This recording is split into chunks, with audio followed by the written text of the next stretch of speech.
Hey, welcome. Hello. Thank you so much for that wonderful song. And those were Joe Kidd and Sheila Berkey saying hello and welcome to this book launch of this book that we'll be talking about it for the next 2 hours. And I just want to say Joe and Sheila are part of it. And they are artists, very complete artists, poets, and singers. And we'll be sharing the video and their song in our pages. And I wanna welcome my co-host. I'm Pilar Rodriguez, by the way.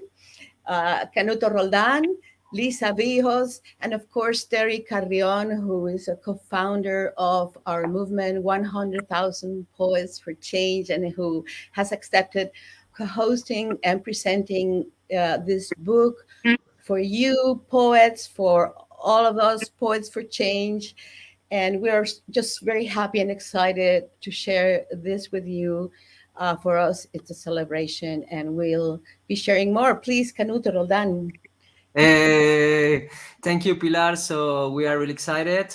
Just to say that we have a long program for presenting a lot of guests who happily are joining us to launch this beautiful book that has needed a lot of work. Thank you so much.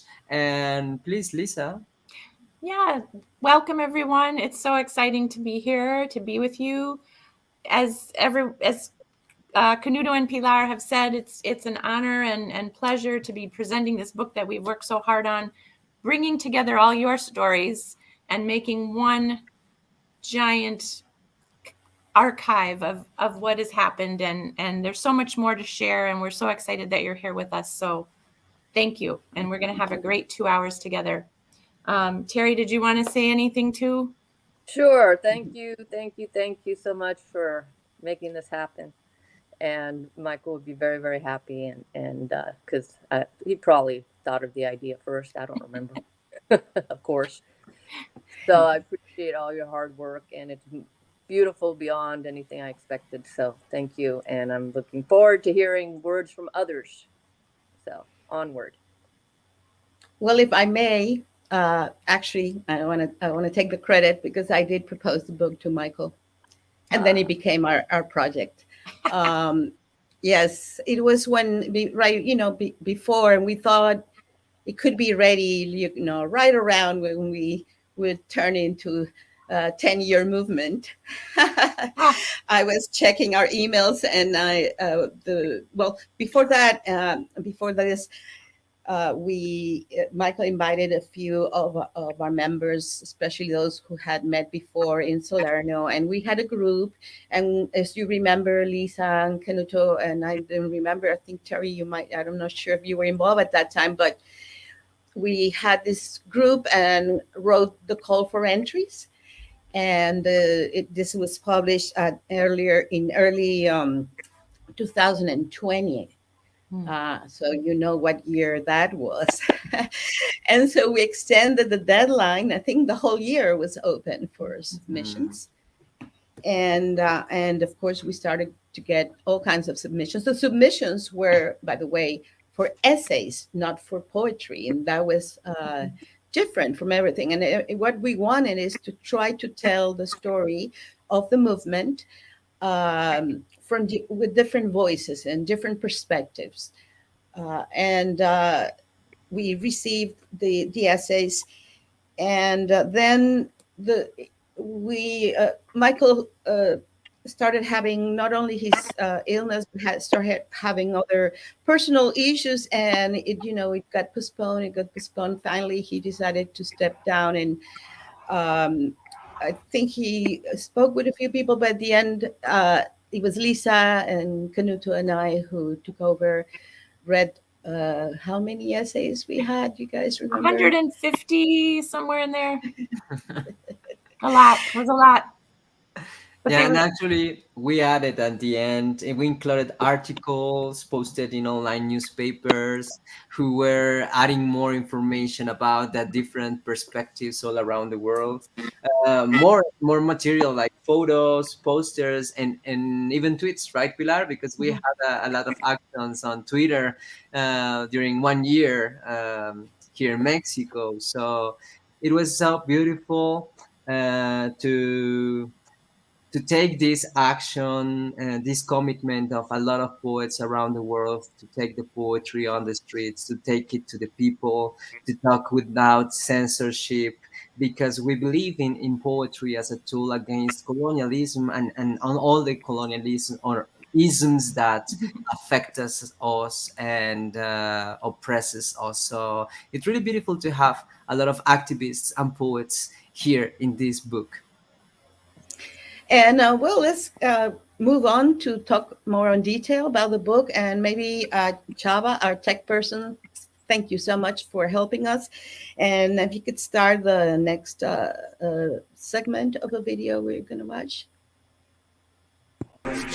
This is the message we will bring to the world. With our voices, we will save the world.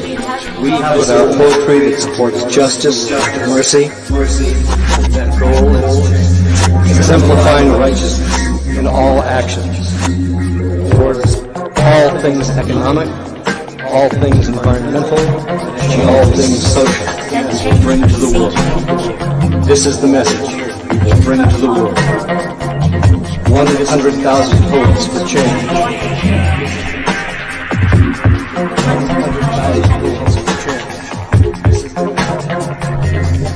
100,000 poets for change.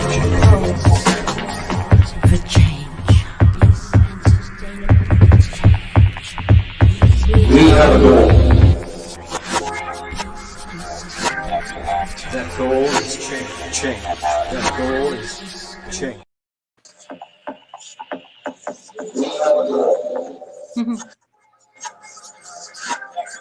That goal is change. That goal is change.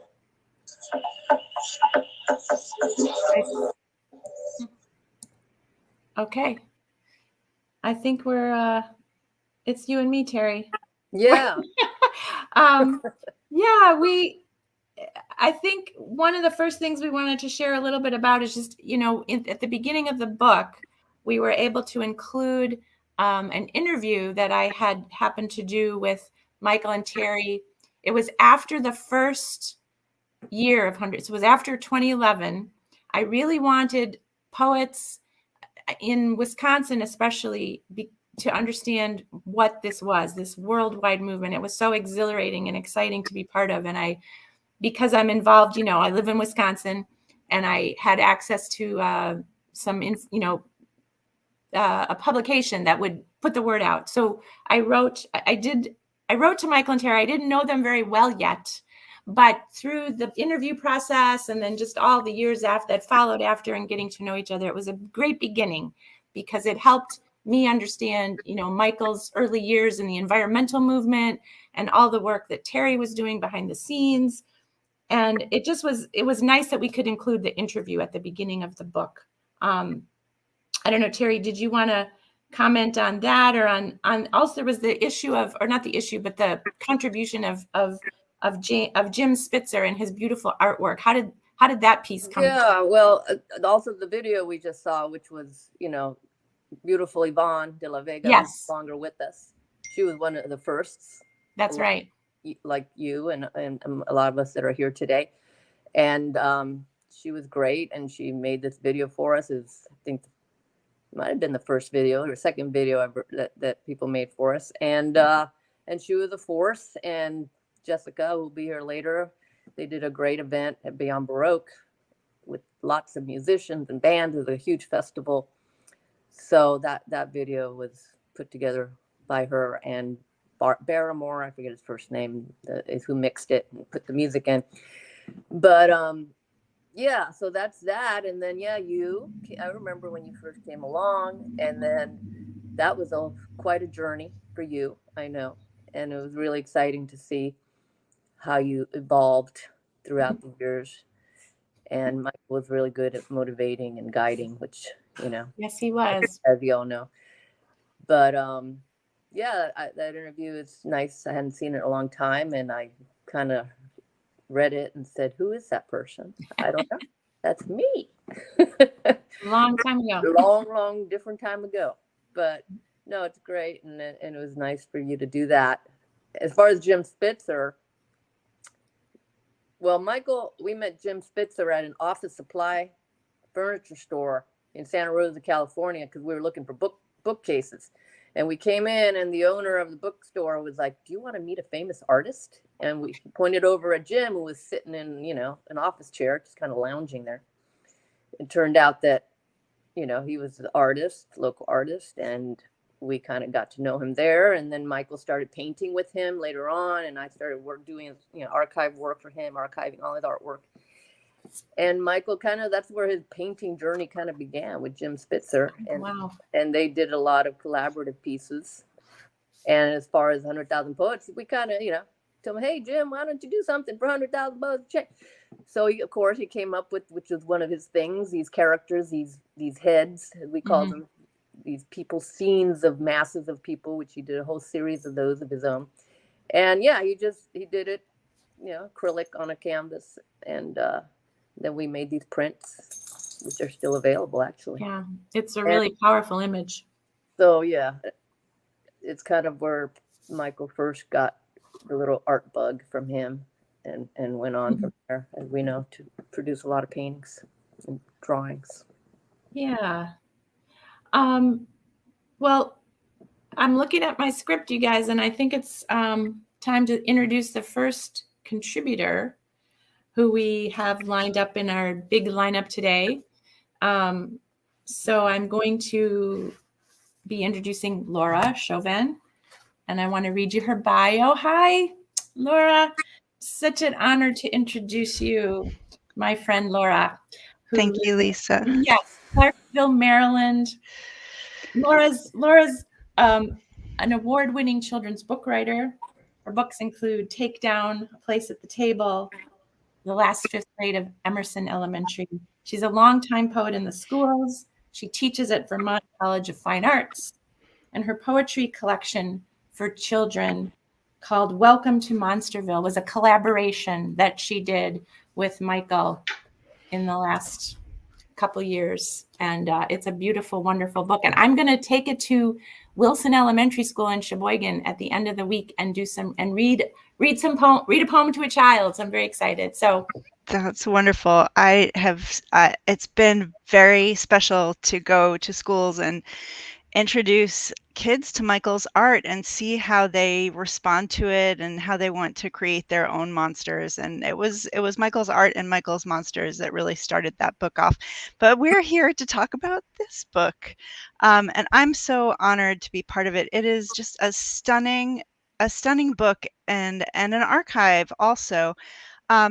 So I'm not going to talk too much. I just would like to read from the beginning of my essay, which is about the World Conference in Salerno, Italy in 2015. And the essay is called A Lasting Culture of Connection.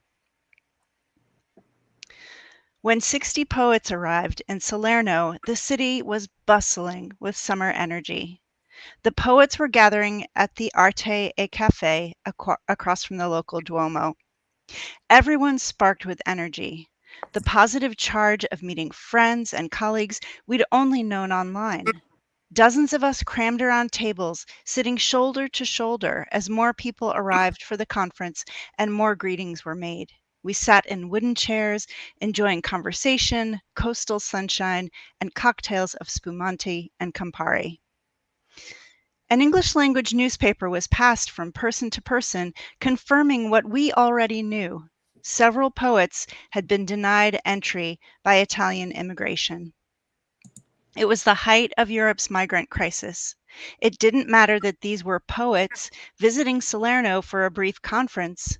They were kept out because of where they came from: Nepal, Ghana, Nigeria, Afghanistan, Morocco, Egypt, Malawi, Bangladesh.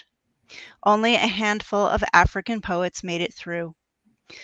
Although we were glad at last to be together, this first meeting was colored by anger. It was an injustice that our colleagues were turned away. That first night, we shared pizza on a rooftop with views of the city. It was overwhelming and beautiful, taking in so many faces and people and stories from across the globe. Each of these poets was a community activist, hosting readings, slams, festivals. Michael Rothenberg opened the first session with a call for fellowship. He was inviting us to think about the home communities where we do our individual work. 100,000 Poets for Change is about looking beyond our own literary circles and forming global connections. We had all come to Salerno as evidence of that aspiration. We were bound by our commitment to a shared belief: poetry is an agent of positive change. And I just one more time would like to thank Terry, Lisa, Canuto, and Pilar for their work on this beautiful book. And Lisa, I will pass it back to you. Thank you. Thank you, Laura, for sharing the beginning of your essay. My next introduction is for Manaz Badahian. Manaz is from San Francisco, California, originally from Iran, poet, painter, translator, published in several languages worldwide. She's a member of the Revolutionary Poets Brigade in San Francisco. In 2020, she published an anthology of poems and art from around the world, focusing on COVID-19. And Manaz, welcome. Manaz's poem opens the book. Would you like to share the poem, Manaz? Hi, everyone. I did not receive the book, so I'm just going to read a poem. Wonderful. Bilingual, very short, won't take lots of your time. I just want to say that how fortunate I was that I was in Salerno with Terry and Michael. It was amazing time. I was very fortunate. So the poem, I'm going to read a very short segment in Farsi. من آنجا بودم گواه بر جنون آدمی کشتن تخریب گردن زدن من آنجا بودم به اخبار جنگ کودکان گرسنه تجاوز ترس از پلیس ترس از دست دادن خانه هامان ترس از کاپیتالیسم هر روز چون ضربه‌ای بر سرم فرود می آمد. I was there witness to a human being's insanity, killing, demolishing, and beheading. I was there, and the news of wars, hungry children, rape, fear of police, fear of losing your home, fear of capitalism hit me in the head every single day. I wish the world was my baby and I could cuddle it, to feed it and protect it. A baby that could grow in nature with peace next to flowers and trees, birds and animals. Let us start this world over again. Let us call Adam and Eve to make kinder, gentler babies. Thank you. Thank you, Manaz. Thank you. Hey. So thank you, Manaz. Although the poem that she just read is not the one we have in the book, I would like to just share the photo of this is the image of Jim's work, Jim Spitzer, that they were talking about a little while ago. And we have here Manaz's poem, and it's a poem that I found on the website. I don't know if Michael shared it with me. I don't know how I had it. I used to share it a lot in our poetry hangers, Manaz, and it's called We Are 100,000 Poets for Change. So you guys, when you get the book, you will be able to look at it and read it. But thank you for sharing your poem. We are open to all expressions here. So thank you for being with us, Manaz, and we'll see you soon. We're going to go quickly because we are already behind time. And I just wanted to quickly comment that one of the reasons we shared that video at the beginning with you was because our chapters try to tell the story, as we have said already. So our very first chapter is called We Have a Goal, in honor of that video. And we have, of course, here, Michael. And the second chapter we called, as you may remember, if you answer the call for entries, I'm sorry, actually the chapter is chronicling a collective memory, and I'm showing you parts of the book. And so we're going to go ahead and try to follow a bit of the book and tell you a little bit about it. And foundational experiences, and the next one, miscellany of experience, tries to give the idea of what it was for us to build this and how it was different for each one of us. And you'll find out when you read the book, of course. And our next video, we're gonna have one of our very original organizers, Youssef, Alawi, who sent us a little long video. And I'm going to say that now. I apologize to a few of those who sent very long videos and I had to edit them. We will publish them in their entirety on our pages. But given that we have so many people waiting to be live, I had to do that. But here's a segment of the video that Yusef sent us. Go ahead. Guess what? Do you have this yet? It's wonderful. This book is beautifully made with these gorgeous colors. Apparently designed by Pilar Aranda and with the help of Lisa Vihos and Canuto Roldan. Lisa Vihos, wonderful human being. If you do not know her yet, please check her out. Write her. She'd probably love to hear from you. And Canuto is excellent, wonderful poet in Mexico City and a beautiful human being as well. And this book, Pilar, you've really done an outrageous, look at the large panels. If you want to see each poster in its, full detail, just go to 100tpc.org. And you could probably even download one or two and print it out for your own wall. But this kind of generous layout makes it like relaxing. It's a beautiful, relaxing, gorgeous book to look at with very deliberate and clear sections of text. Every single page is important. I don't know how they narrowed it down. These guys, I can't talk enough about it. The Turkish acrobats just brought it to a whole other level. The mimes for change in Egypt. There was a whole circus school that was going to cooperate with us. We met other people with worldwide missions and cooperated with them, and all of a sudden it really became a big worldwide thing that it is today. And any of you involved with this effort, you have people. If anyone should drop you off out of a helicopter and whatever, you'd probably be 50 miles from a poet you already know, who already knows your name, who would welcome you to their town, probably bring you in for a meal or something like that. You know what I'm saying? It made a network out of the entire world. Now, that's no small feat. Buy this book. I know, I feel like I'm selling something. Buy this book. I'm over my time. Thank you. Thank you, Yusef. He was going to be live, but he couldn't.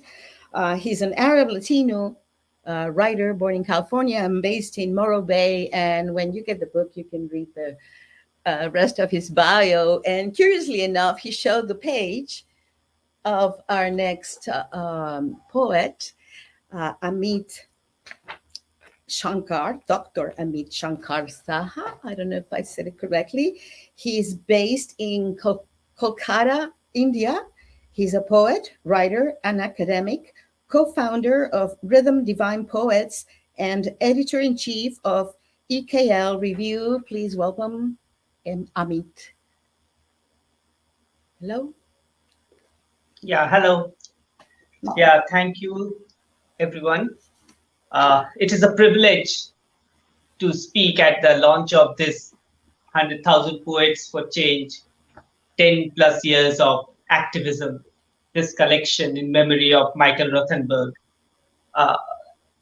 who along with Terry Cadden were the co-founders of 100,000 Poets for Change event. Michael was a visionary. He founded a global event which people can connect locally. And in Rhythm Divine Poets from Kolkata, once we solicited a poem from him, which appears in our Rhythm Divine Poets blog, which is Serenity Spring. And he was so very kind to us. When the call was made for contributions to this volume about foundational experiences, we at Rhythm Divine Poets, the co-founders, I, Amit Shankar, Sufia Khatun, and Anindita Bose, we were very excited. But unfortunately, Michael had to leave. And then these three editors, Pilar, Lisa, and Canuto, took up the project. And now we have this book with us. Our foundational experiences, organizing event locally and connecting globally with the entire world through 100,000 Poets for Change, for sustainability, and reading a poem to a child. These were very, very important for us because it let us, a group of local poets from Kolkata, to connect with the world. And we were very happy doing it. And Michael gave us that opportunity. So we are very thankful that this happened, and I, along with other poets of Kolkata, was able to connect with a group of poets from all over the world for a very good cause. This anthology is a summation of all the efforts made from all over the world, all the poets. So, often we are asked, why 100? How can 100,000 poets can assemble in a place? Well, like, that is how it happens when you connect local with the global, and that is how this book has to happen. So I'm very thankful I'm representing Rhythm Divine Poets from Kolkata, India. It is 11:30. It is almost 12 at night here, and that is the great thing about this whole 100,000 Poets for Change. We can connect with each other, and I'm so very privileged. Thank you, especially to Pilar, Lisa, Canuto, and obviously Terry Carrion. Thank you, Amit. Thank you for staying late and being with us. It's so great to meet you. We hadn't met except for his writing. And we're going to go ahead and continue with our next guest. He was also in Salerno. He is founder of Vagabond, Culver City Book Vagabond Publishing House, Culver City Book Festival, and Elba Poetry Festival, winner of the 2015 Joe Hill Labor Poetry Award and the 2016 International Latino Book Award and the La Loro di Dante 2023 in Italy. Please welcome Mark Lipman. Hi, thank you, Pilar, so much. First, I have to say, this is such an amazing book. I'm actually glad that Yusuf had gotten so detailed into it so I can just continue off of all the amazing things he's said. First, thank you, Pilar, Lisa, and Canuto for this wonderful work that you've brought together. And of course, to Terry and Michael for bringing us together as a world of poets. The piece that I have in here, Catalyst, tells about the very early days. There you go. About the early days, the first year of 100,000 Poets for Change. I'm only going to read the very first paragraph here. Then I'm going to continue with a little bit of perspective where this has brought us to today. They say that timing is everything. 2011 was a turning point, and a call went out just at the right moment, a summation of what we were all really feeling, that the status quo had failed us, that something needed to change. This is a moment that so many of us were looking for something to spark in this world. And Terry and Michael, you guys brought together this spark that united this movement. And something that is so special about 100,000 Poets for Change is that we are so used to seeing all these talking heads in the world, all who want to top down us, all who want to control from the top and rule over us. And that is exactly the opposite of what Michael and Terry did, bringing this group together. 100,000 Poets for Change is a horizontal organizing structure that all of us are so much a part of. We all control the work that we do. And I spoke with Michael in the early days, and this is the vision that he wanted, was that we're all an equal part of making this work, of bringing a global community of poets together. And this is really the legacy that Michael, Terry, and this whole group is about. We are a group of individuals that come together in the best collective fashion possible to make a movement that is outside of ourselves, that is greater than our own mirror, that is about our global community and where we can grow together. So this is something that is so needed, not just 13, 12 years ago, but today and into the future. So thank you again, Terry, Michael, Pilar, Lisa, and Canuto for making this all happen. And here's to another decade and century to go. Thank you. Thank you, Mark. And next we have a very short and sweet video that was sent from London, Canada. And this is Pen Kemp. She has participated in Canadian cultural life for more than 50 years, writing, editing, and publishing poetry, prose, and plays, hosted several 100,000 Poet for Change events, has published 30 books of poetry, prose, and drama, 7 plays, and 10 poetry CDs and DVDs. Welcome, Pen Kemp. Hello, this is Pen Kemp. I'm talking to you from London, Ontario, Canada. And as London's first poet laureate, Michael Rothenberg contacted me to create an event for 100,000 Poets for Change. So I did in 2012, 2013, and 2014-15, so 3 or 4 events. Although I have continued to support 100,000 Poets for Change since. Those were the 3 main ones that I coordinated, and we had an event at the library, and it also coincided with Culture Days, so it was broadcast and advertised across Canada.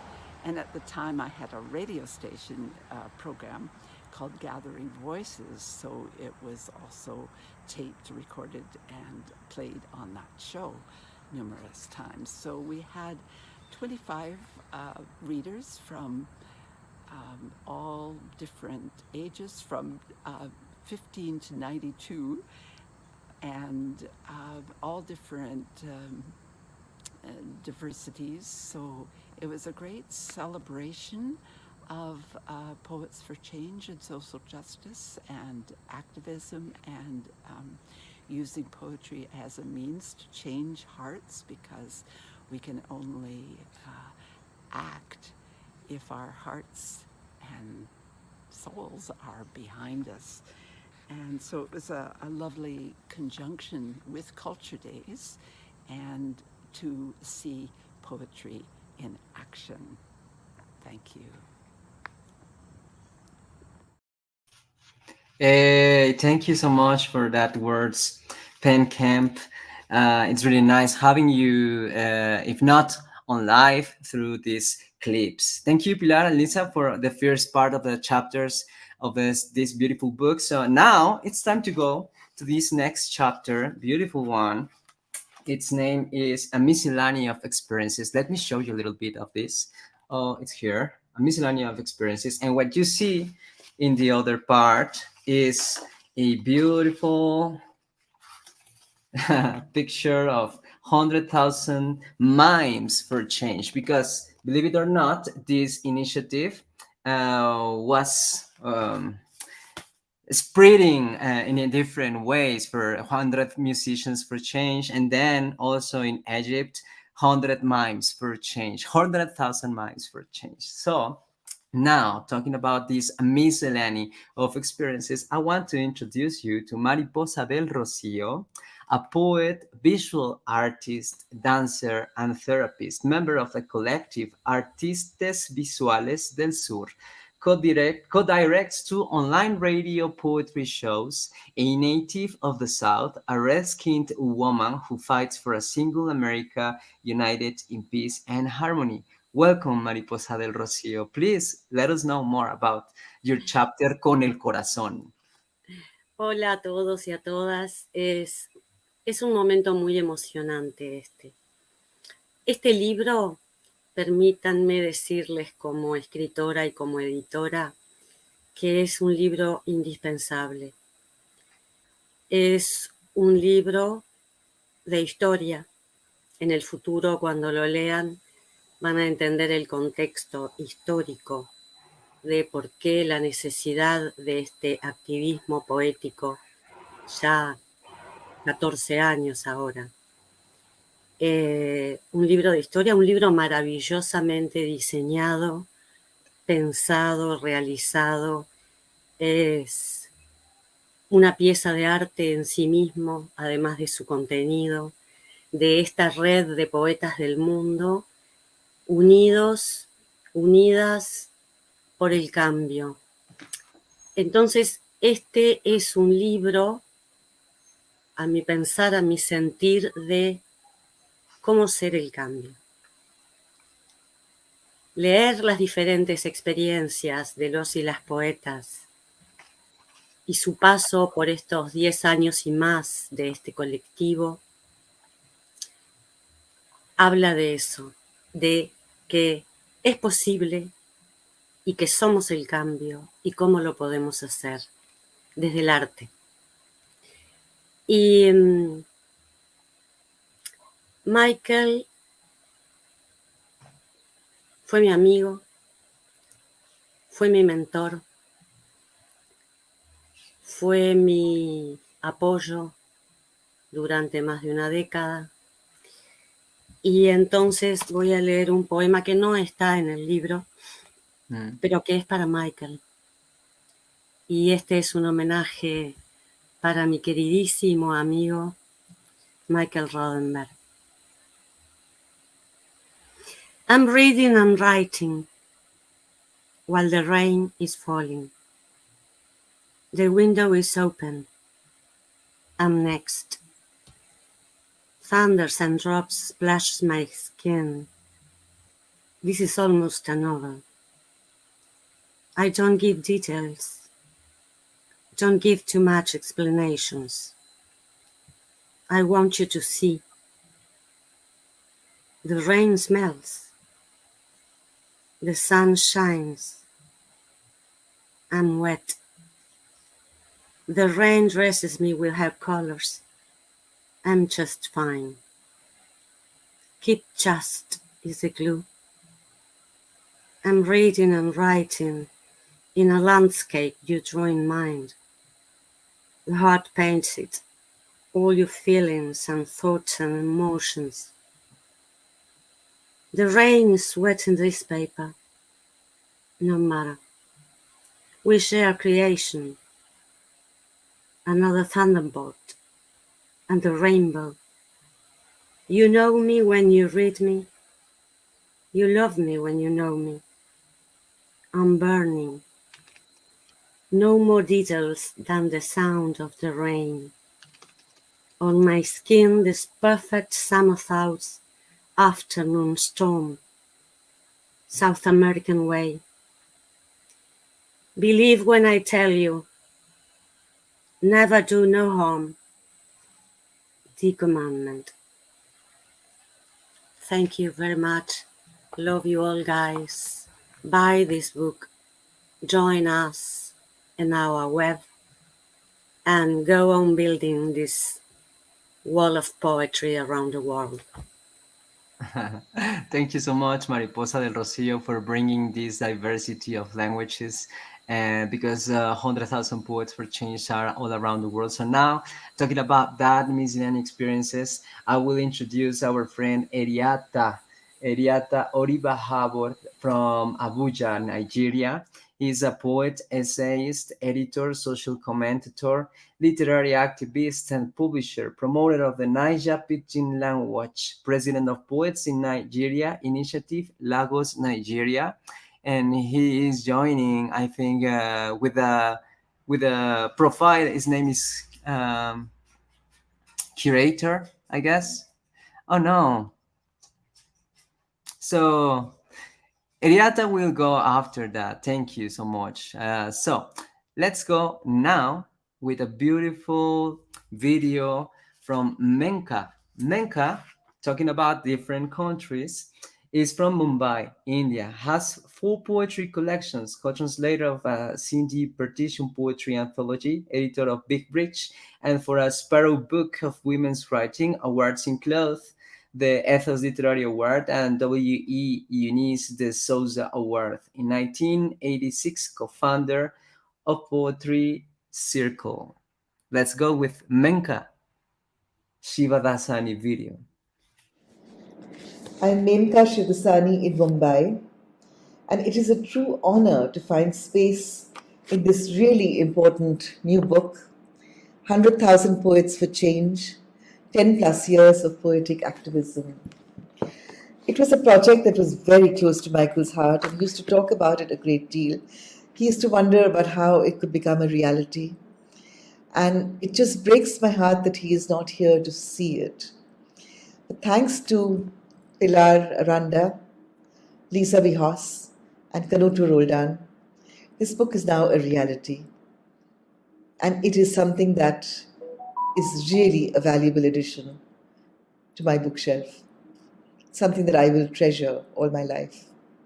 What fascinated me about this book is how it brings together views from across the world of the many ways one could approach this one core idea of peace, justice, and sustainability, and how poets could make that difference. And over the years, we've got children to write poetry about issues such as peace, justice, and sustainability in various ways. We brought out 3 books, and the 4th is on its way.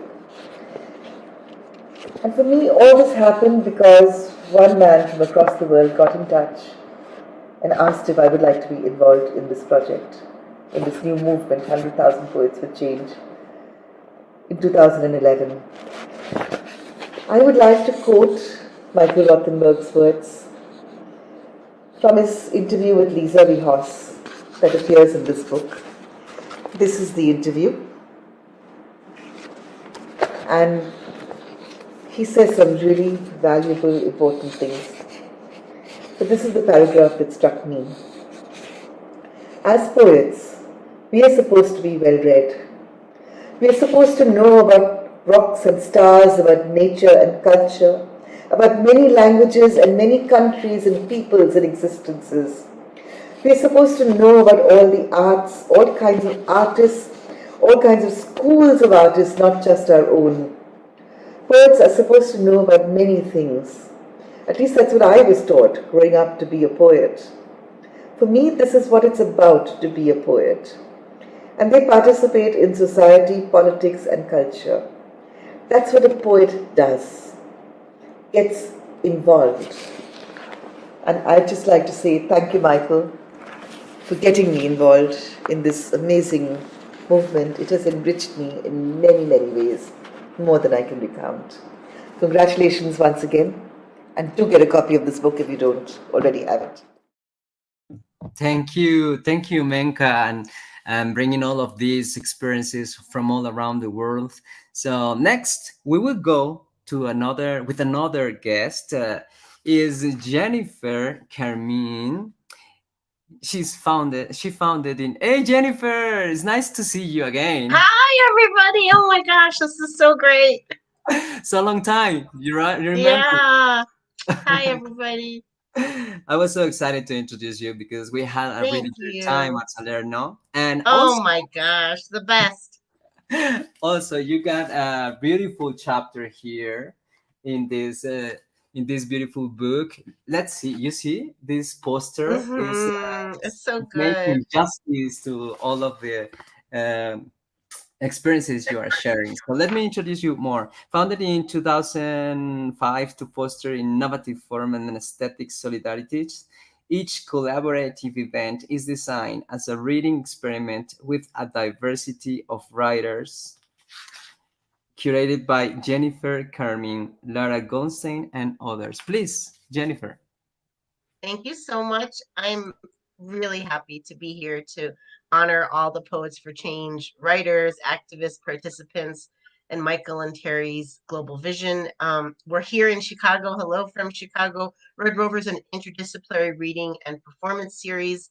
I'm going to read a selection from a collaborative poem that came out of our Poets for Change community. We've done so many events over the years. In 2017, we were part of some citywide events for an organization and group called Chicago Writers Resist. And of course, a lot of these writers that I'm going to be reading from the work right now are featured in this new anthology, this new wonderful book. This is a collaborative poem we put together called Resistance Dreams. So I'm going to read a few selections. Polyrhythmic dreamers and dreams and beating hearts beating on a dreamy planet, beating in a dreamy galaxy, swirling through some dreamy cosmos, chasing. Significance is just a dream, but resistance is futile. Dreams will not be silenced. It's what we do. We dream. Even in these banged up hearts, even though we know the aortic violence of a dream deferred, we have no choice. It's what we do. We dream. Resist. Oh my God, how to use that word in a poem, much less actualize such actions for real and not on the phone. Help, muses, envelop my quietude in your cascades of fury, are born tones that wrap icy gray Chicago air in amber, embers, and violet tonalities of differentiated, discerning, particular thought under threat. Move, please, my slow bones through the spirit's pathways and actual streets to get real. Fight the power, word up, and fight back to remember my first hero, Martin Luther King. It resists, but I dream anyway. Put the play into motion, pray anyway. A notion of good versus evil exists. Tell us about the disquiet. Tell us about the fear. Tell us about the migrant. Tell us about the care. Tell us about the extinction. Tell us about the urgency. Tell us about the suffering. Tell us about the task. Tell us about the refusal. Tell us about the storm. Tell us about the rising. Tell us about the will to resist. Tell us about the last days. Tell us about the visions. Tell us about the fire. Tell us about the dream. Thank you so much for having me today. This is amazing to be here and to hear all the inspiring stories about Poets for Change. I'm so grateful to Michael and Terry for the work they've done and everyone also who edited this book. I can't wait to get my copy, still coming to Chicago. And thank you for letting us be here today online. This is wonderful.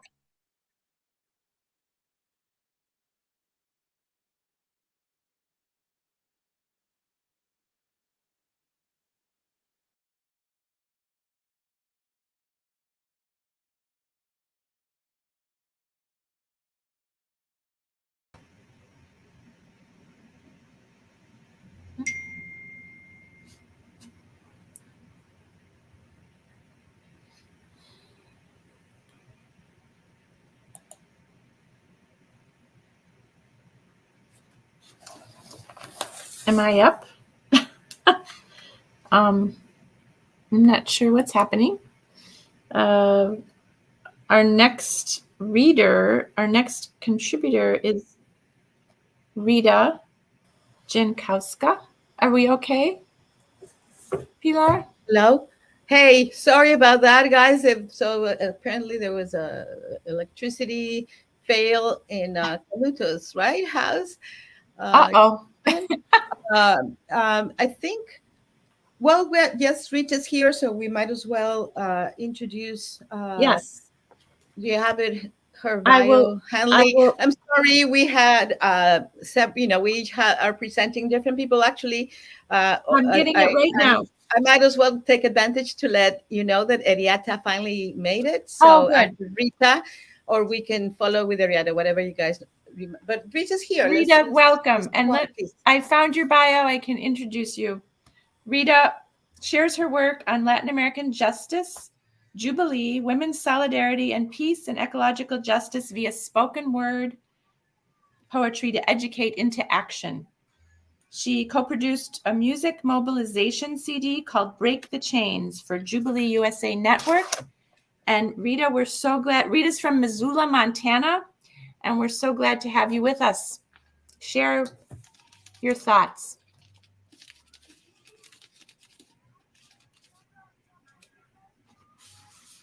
Go ahead, Rita.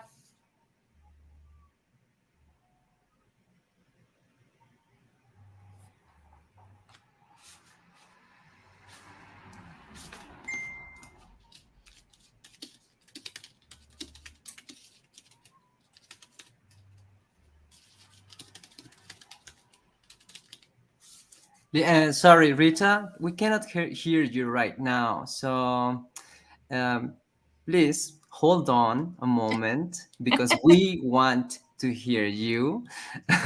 Please I will say this, get out the studio now, please. Now, after that, go back. So now, if we have Eriata here ready, we can have Eriata with us.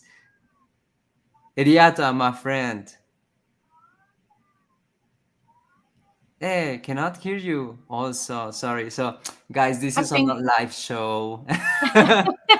So these kind of things happen. Eriata, same instruction as an, can you open your mic? I think.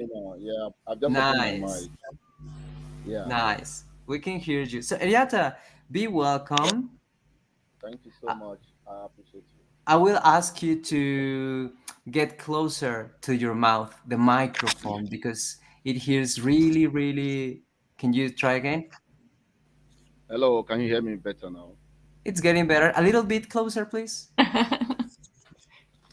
Okay. Is it better now? Yes. Yeah, it's better. It's better. So please share about your experience in Nigeria and the chapter you collaborate with the book. Hello, can you come up again, please? Hello? Yes, Eriata, we can hear you. You can share about your experience. Oh, thank you so very much. It's really nice seeing these beautiful and handsome faces once more. Since after our meet at Salerno, I don't think I've met anyone again apart from Pilar, whom we met in San Diego and later at her own state, Tijuana. My experience in the 100,000 Poets for Change goes beyond where, because encountering the 100,000 Poets for Change set the footing for all I do today in poetry promotion in Nigeria. Yes, I started in Abuja promoting the 100,000 Poets for Change as the coordinator of the event, and was able to set up different locations where we had several events in the name of the 100,000 Poets for Change. Whatever I do today in poetry promotion in this my country, Nigeria, was as a result of what I gathered from the 100,000 Poets for Change. And I take the organization as the bedrock for all I do today. It is important to state that landmark one, because we could connect with ourselves, we could speak to ourselves as a family. And that has really brought a lot of life to what we do in terms of using poetry as a tool for supporting justice and all that. You can see from that photo you're showing now, the guy just by my right or the guy by my left holding the phone there is Nigeria's topmost poetry promoter and spoken word poet in the name of Dike Shuke Merije. When I hosted him recently in Lagos, he never stopped talking about the 100,000 Poets for Change, because that was also where he first and foremost was put on stage to start performing in the city of Abuja.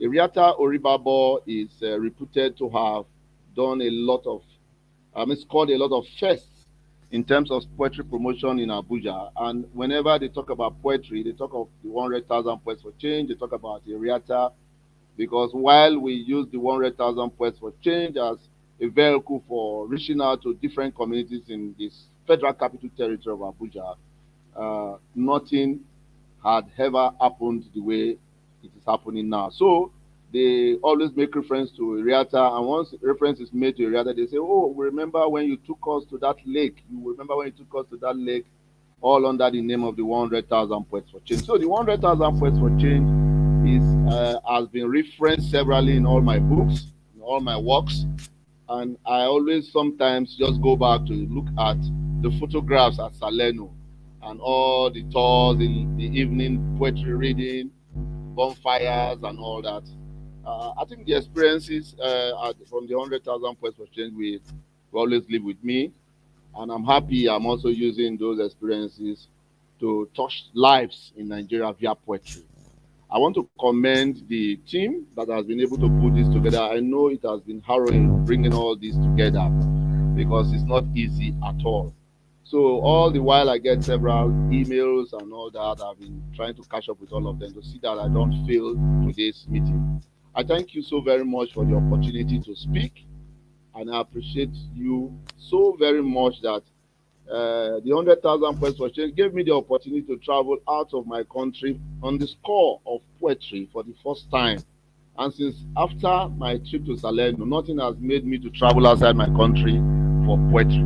I look forward to another 100,000 Poets for Change event. Wherever it is, I pray I'll be able to connect in these hard times of our Naira most diving in comparison with the dollar and all that. However, it's my pleasure to be here, and I'm always available to give all my contributions to whatever has to do with the 100,000 Poets for Change. Thank you so much. God bless you.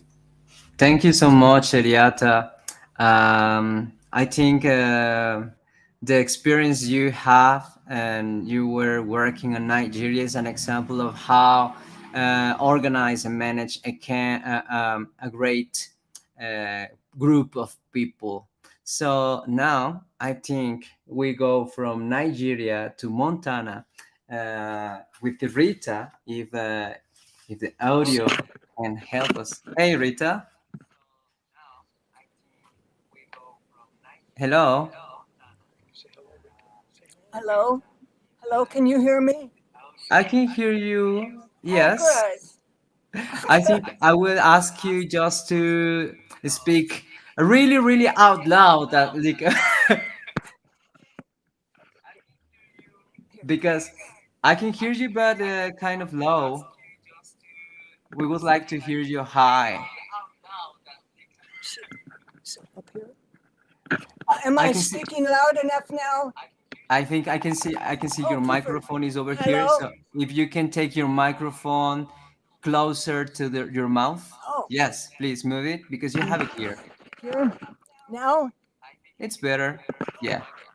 Is it now? Can you hear me? Yeah. So Rita, please tell us more about your experience. Welcome. Are you hearing me? Yes. Oh, good.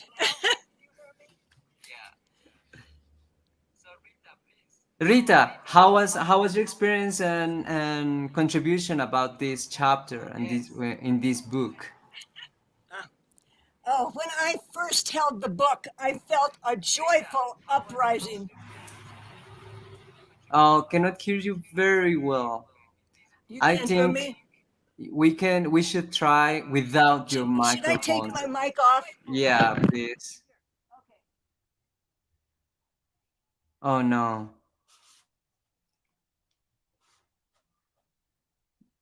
No, the microphone is without the microphone is not.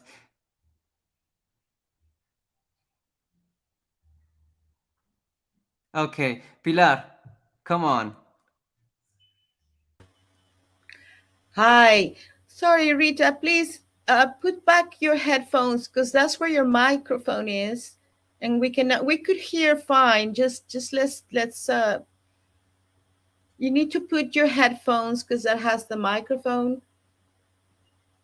And I had to say that we were able to hear. Maybe if we can just continue, because we're already going late. So please.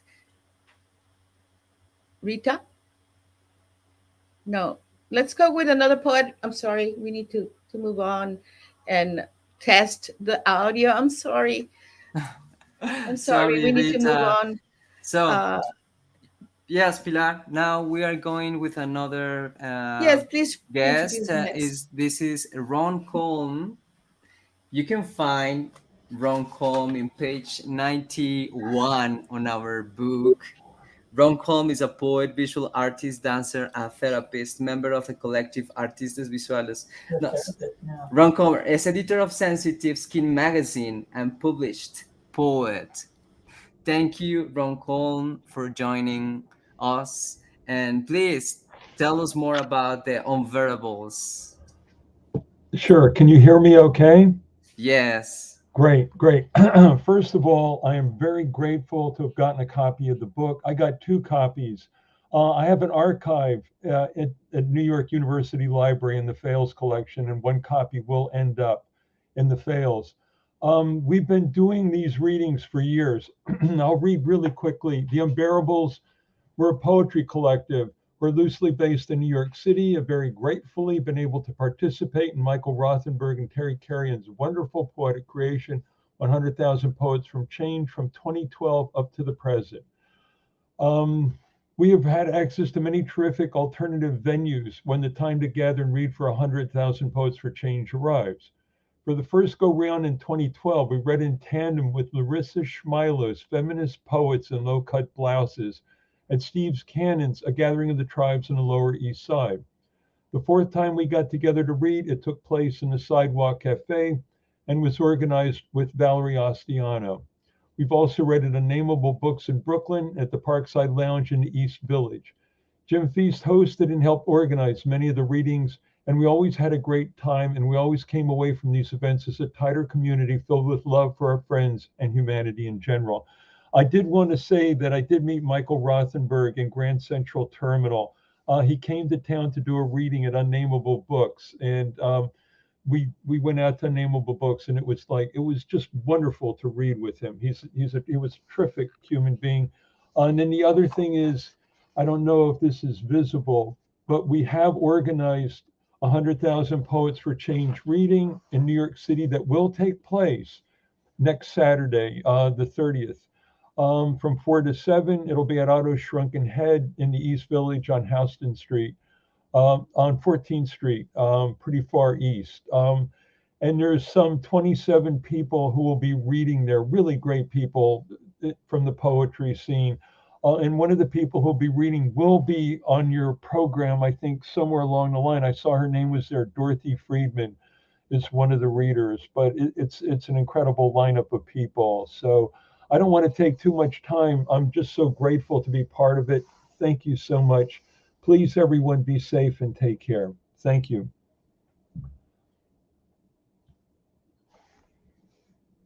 Oh, I can't hear you. Thank you, Ron Colm, for giving us this beautiful message and for collaborating with this beautiful book. So now I want to take you with Thea Everall. Thea, welcome, Thea. Great. Can you hear me? Pretty nice. How you doing? Oh, great. I'm doing great. I'm in Massachusetts, Medfield, Massachusetts, and I moved here in 2015 and started a coffee house called the Espresso Yourself Coffee House. And that first year that we started it, I found 100,000 Poets for Change, and I knew the second I found it that we had to participate in it, because social justice is a very important topic at First Parish Unitarian Universalist Church at Medfield, and that's where Espresso Yourself Coffee House is.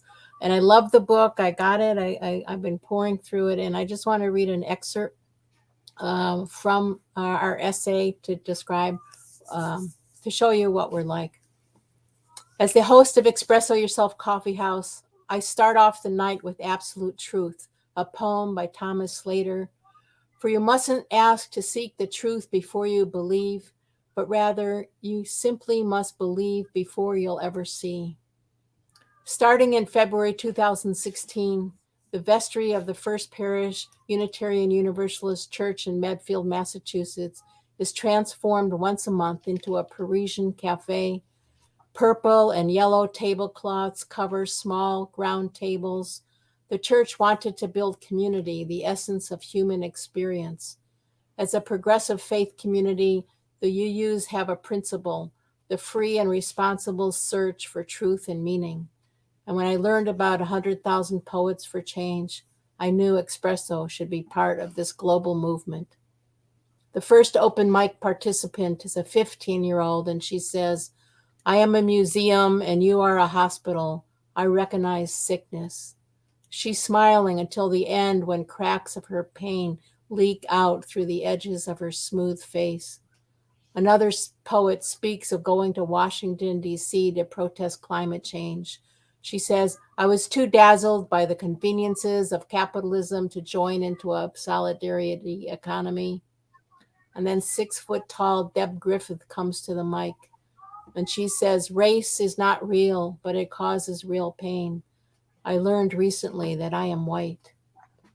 And when Jamil Adams hits the stage, the evening turns sublime. He says, "Imagine going to a church and getting shot. Once upon a time, there was light. There was freedom. Once upon a time, we became me. It's another night at Espresso Yourself Coffee House."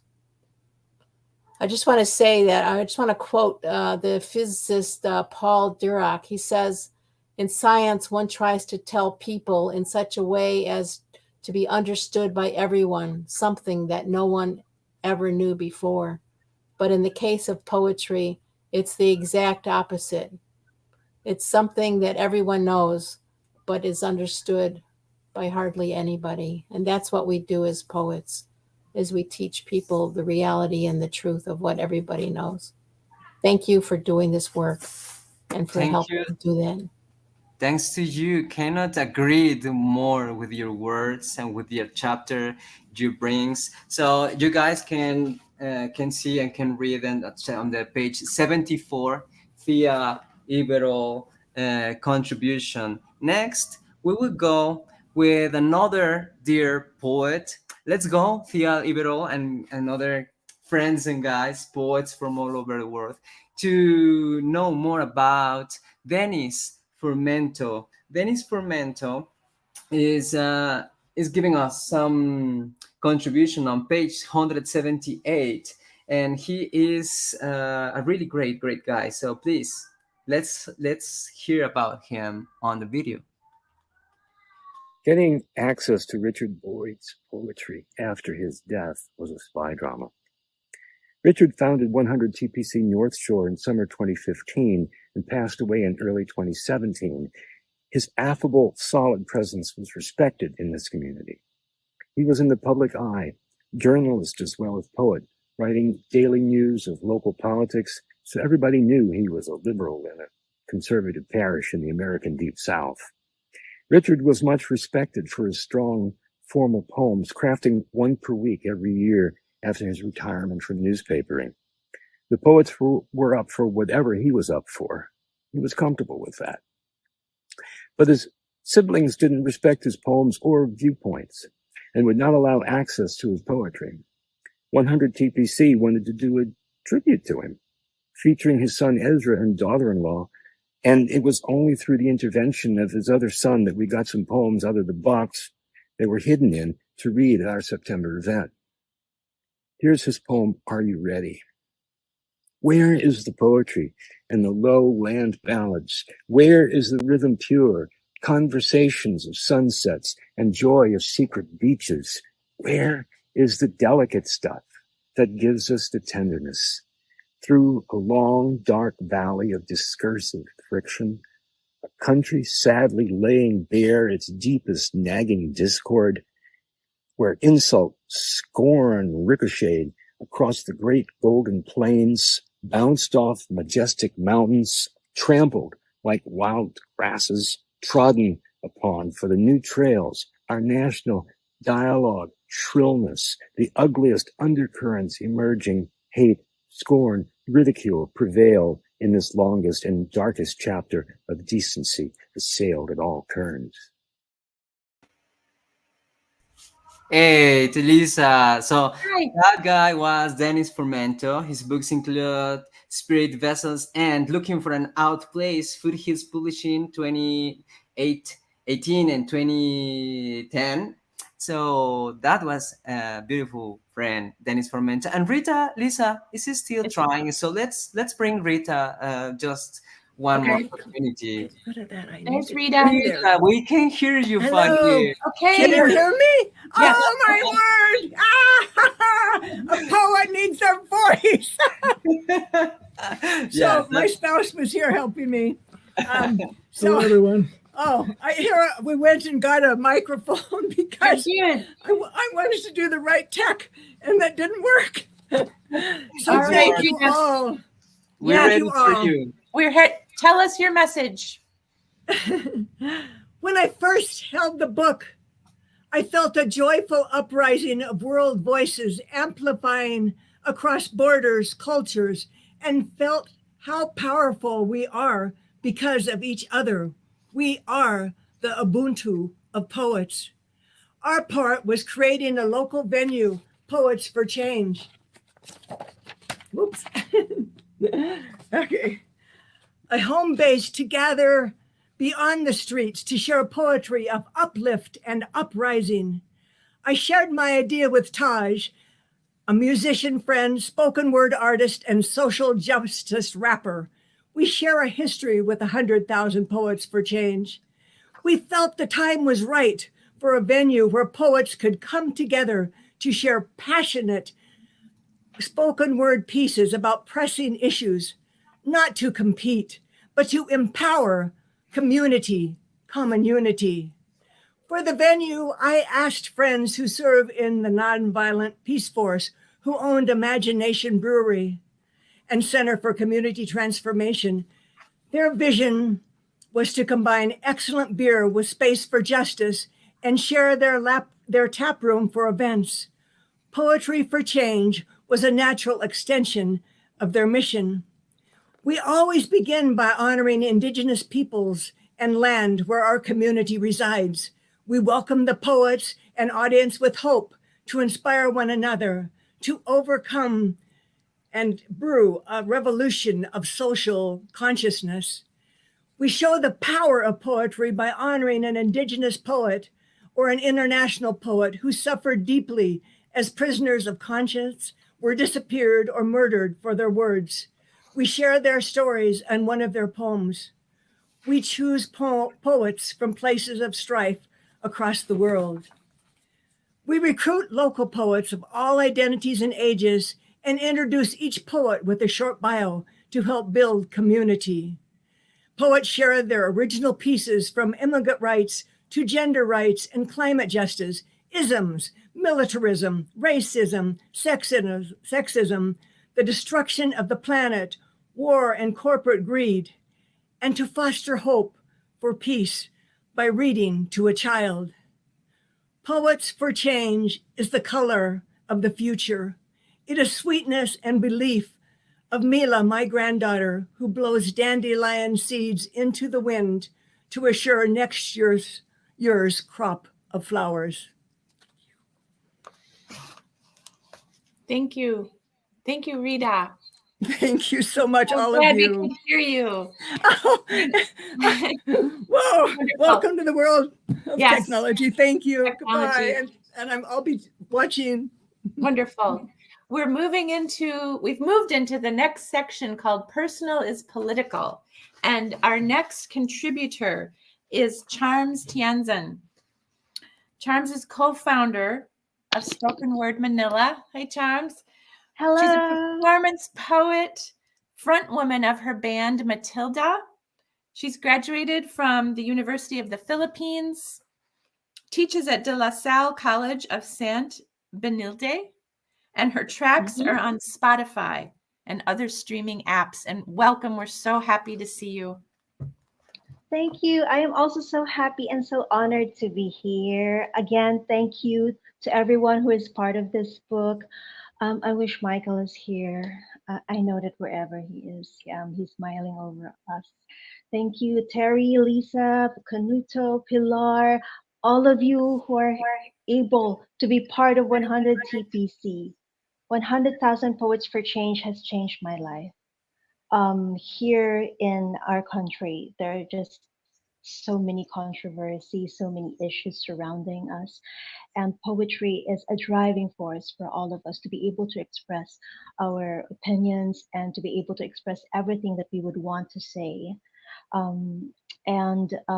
If I could talk to Allen Ginsberg, I'd probably tell him that I've also seen the best minds of my generation, seeing all of us and being able to do this. I mean, this is an incredible feat. And thank you to technology that we are able to hold events simultaneously and feel as if we are all together as a community, even though we are far apart from each other. We are all having the same goal. We all are passionate with our poetry and we are passionate about changing the world. That poetry is not limited to, having the benefits, the credentials of winning prizes, getting grants, or being able to get prestige or whatever, but to actually make a difference, be able to change the world through it. It's a very powerful thing. And I'd like to thank everyone who's part of this. Either they are here with us right now or not with us, or to my other friends who have already disappeared, who have died, have gone missing, but who have always shown their passion for the art of poetry. We all dedicate this to you and to the future generations. Again, thank you for having me here, and love to all of you. And thank you, Charms. From Manila, Philippines. Thank you. Thank you. Yes, everything you said. Yes. Our next contributor, also in the section Personal is Political, is Krista Choten from Covington, Louisiana. Krista is a local artist and writer who shows art and jewelry regionally. She's a columnist for the Times-Picayune and a food writer for Country Roads magazine. She's written professionally for 20 years. And she's, at the time when we published her bio, it says she is now working on her first chapbook. Perhaps it has been published or it's in process, but she's working on it. And welcome, Krista. It's so nice to see you. Hi. Share with us. Yes. Hi. It's very nice to see you too. Thank you so much for doing this. This is an amazing event. This is an amazing group. The movement is amazing, and I am grateful for the opportunity to be involved with it. Y'all can hear me? Great. Hello. Thank you, Pilar, Canuto, Lisa, and Terry, fellow poets, Dennis Formento for all of the events that he coordinates on the North Shore here. So yeah, absolutely. I'm floored by this, actually, to see the book is amazing. I also work for a library, and I should have included that in my bio as well. But I don't know why I didn't. I think I don't know. But I got 2 copies of this book for the library, so it is there. Let me see. It is. Thank you for giving us poets a voice and allowing us to speak from our hearts and our minds and our spirits. I'm looking forward to the next 10 years of it and what other changes poetry and activism can bring and ignite. Poetry has been my outlet for my whole life almost, and it is a way of processing not only life, but my life, but life events around me. And as all poets do, we process it. What's going on with the world goes into our poetry. So if you'd like me to read some of the essay, I guess I can read the beginning of it. Sure, just a little. That'd be great. Just a Sure. short piece. Yeah, it was a wonderful event too. So I found my voice at her voice.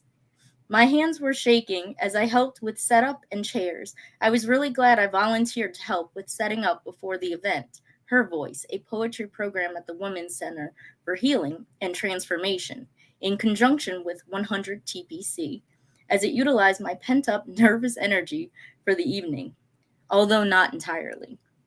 I simultaneously jumped at the chance and kicked myself when I answered Leslie's call to participate. I was supposed to read poetry, original poetry, by me. Of course, that began the inevitable stream of imposter syndrome tapes that droned through my mind, and I do things like this. Yes, I am a poet, but only published one poem in a now-defunct college literary journal. Who am I kidding? Leslie and Patricia interrupted those thoughts with another call. This time the call to get ready to perform. Cue the gallows music. I haven't read poetry aloud to an audience since, well, ever, and I was ruminating on the poem choices I made in a big way. 3, and one of which is close to my heart, and the others pertinent to my experience. The last time I was even close to reading a poem aloud was when my mother, who was herself a poet, she was a golden poet, by the way, was when my mother, who was herself a poet and an artist, passed away. My sister read a found poem at the funeral, but I was frozen and many times wanted to join in, and my sister even gave me the opportunity. But my voice had frozen that day, and this night I was hoping to reclaim it. And her voice helped me do that, as well as 100 TPC. And I thank you for the opportunity to be published and to be involved. Thank you. Thank you. Let's see, we are going to move on to, I believe we have a video.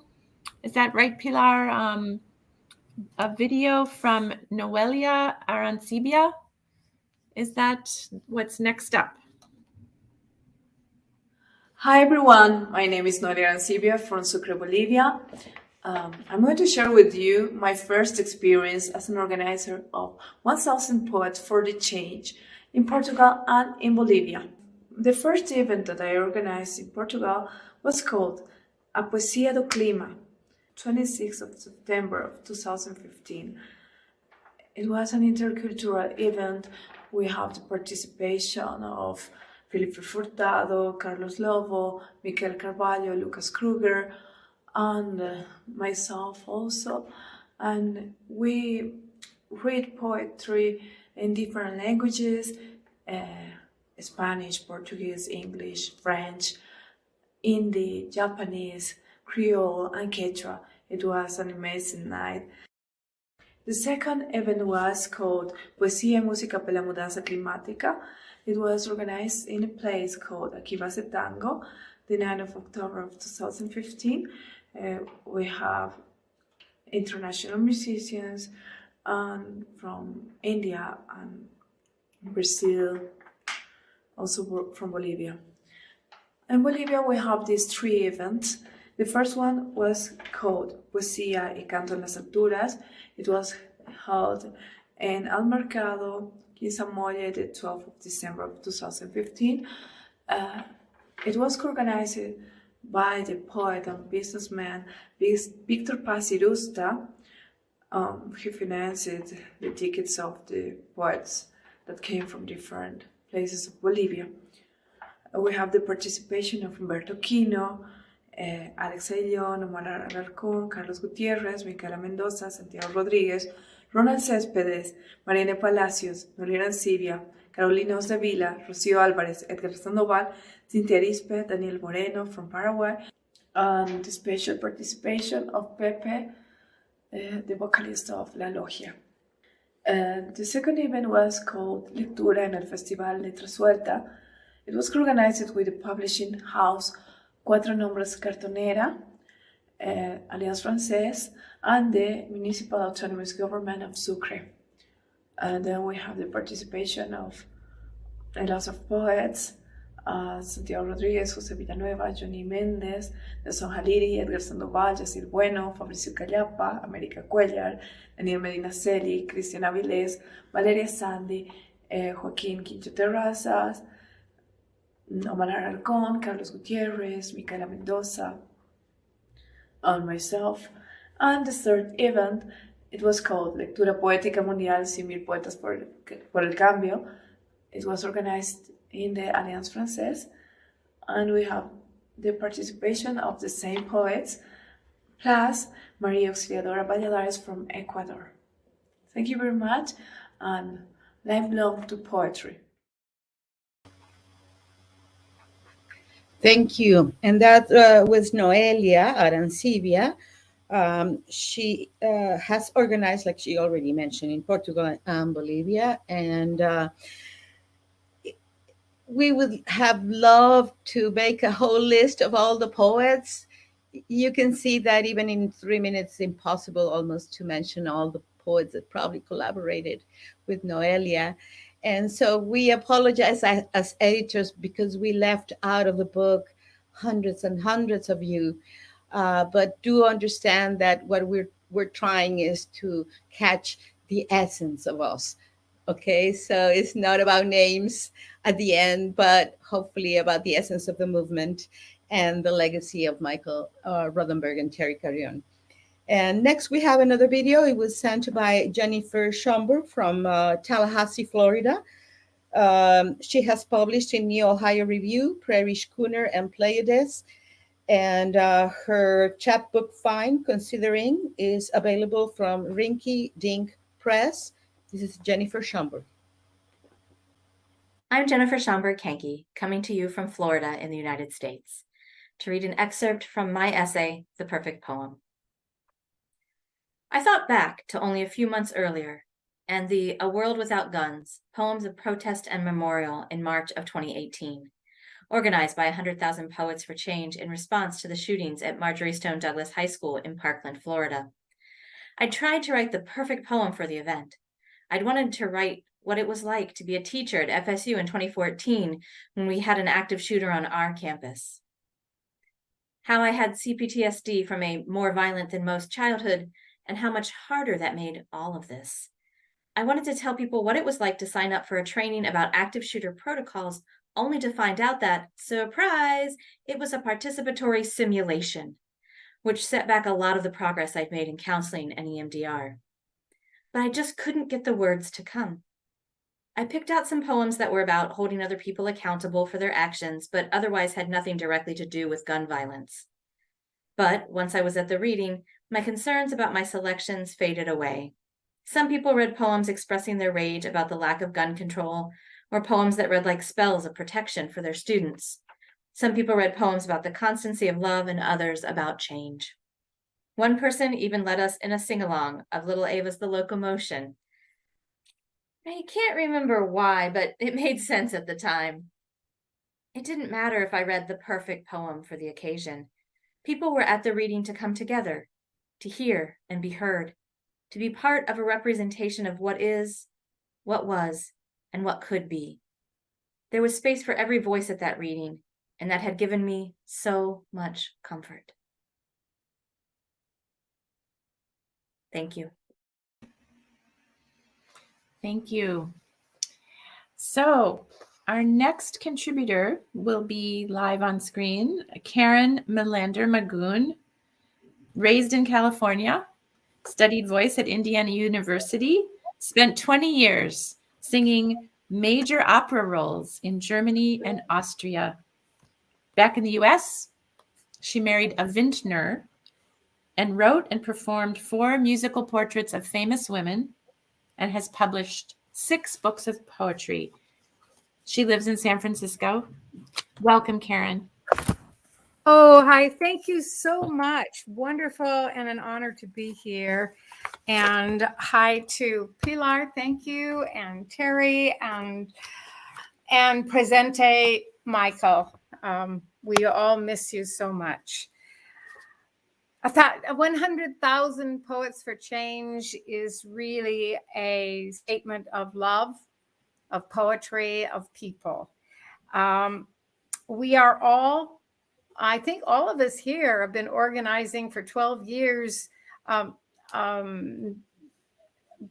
readings for the 100,000 Poets for Change that have that's global and sort of kind of simultaneous. I think that's just amazing.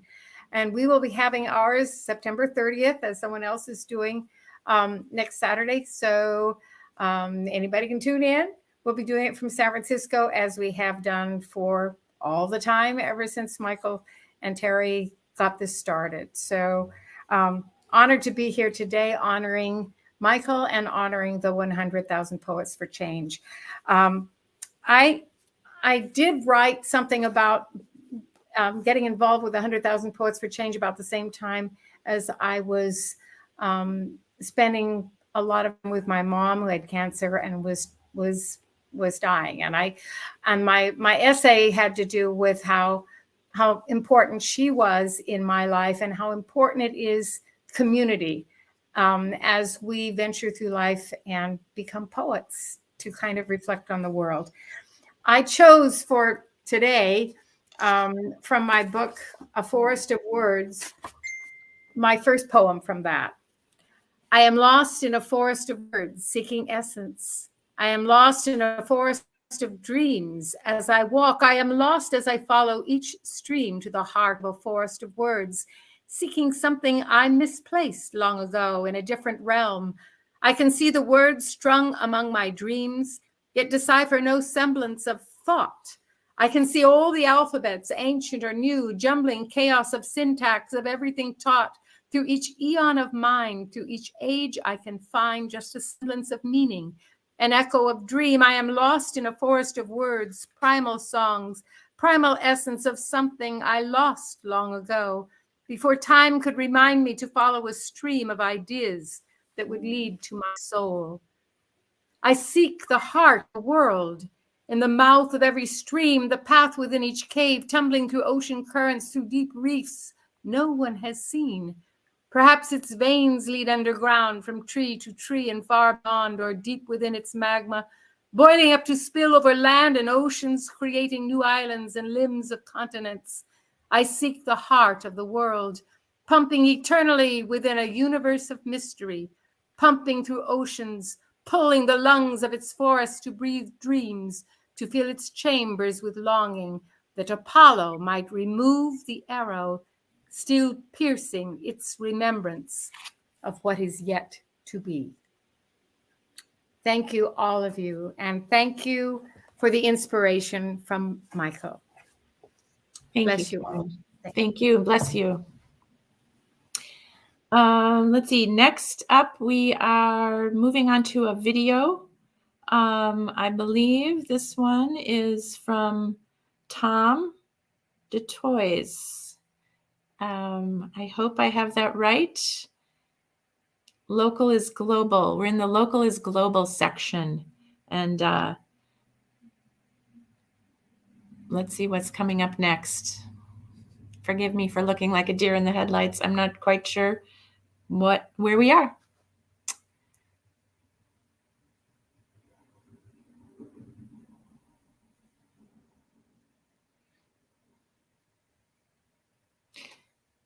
I should think of something to say, right? While we're sitting here.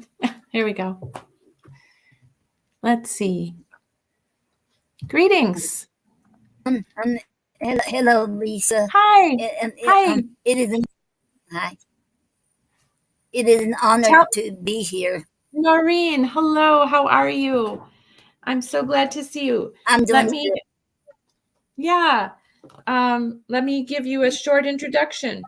Noreen was the wife of the late Gary Snyder. She's a poet, author, and of 5 books. Yes.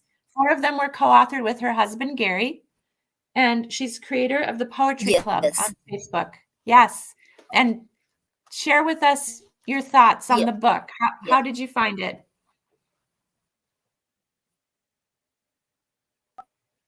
Oh, I enjoyed the book, and I recommend it to everybody. Wonderful. And read it and get involved in 100,000 Poets for Change. And thank you for allowing me to be here today. It is an honor. And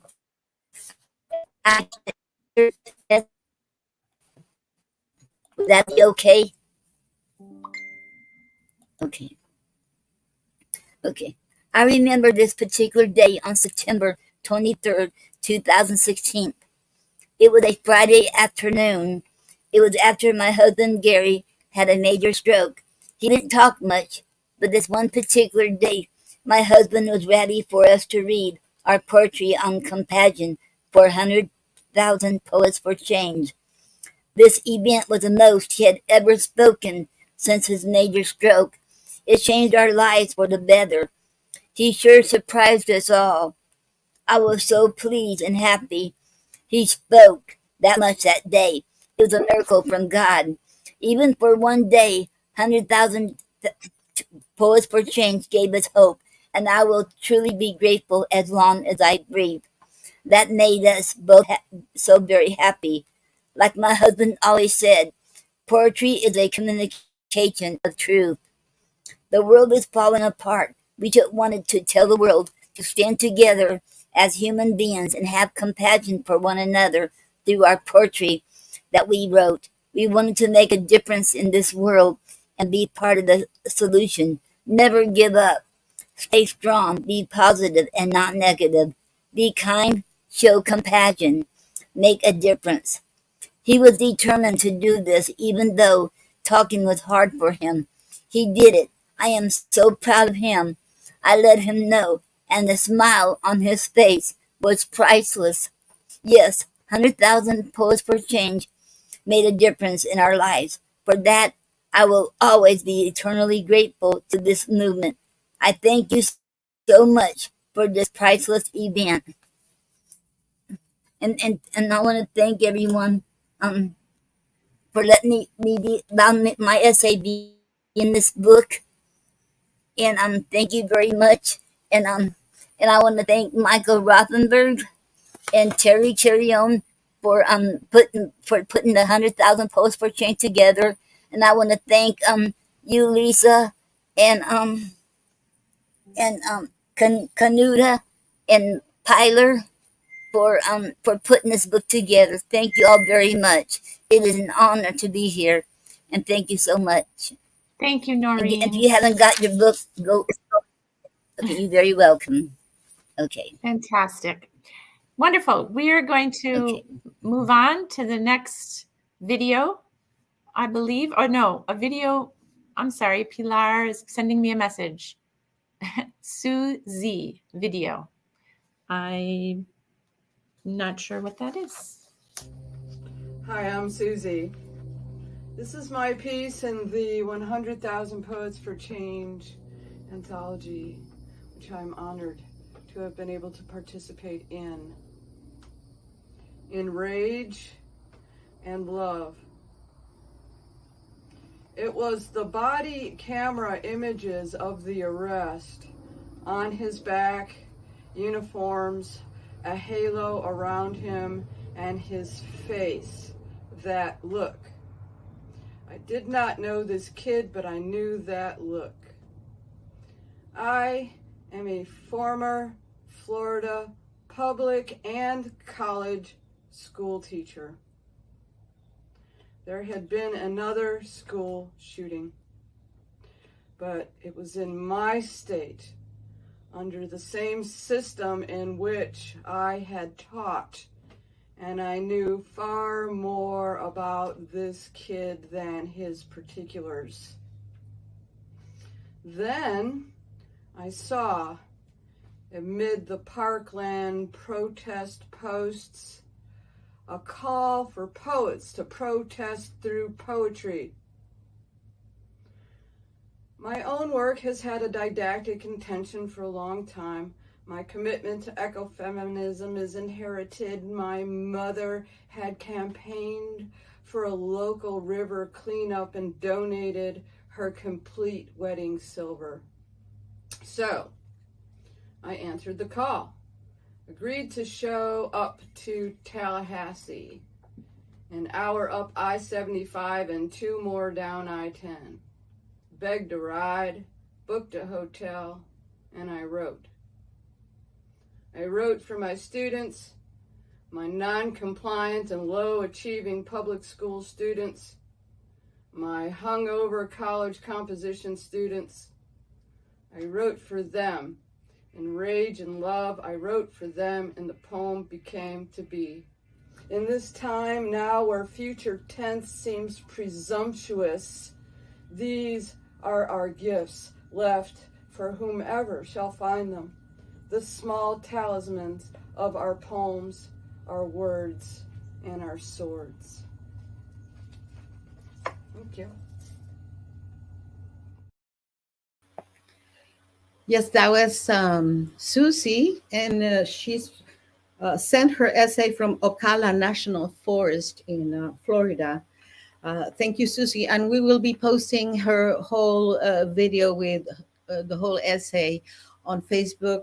And of course, you can read it in the book. And thank you so much for everyone's patience. We were very naive, thinking that we could have 30 poets in 2 hours, but we're doing our best. We are having now.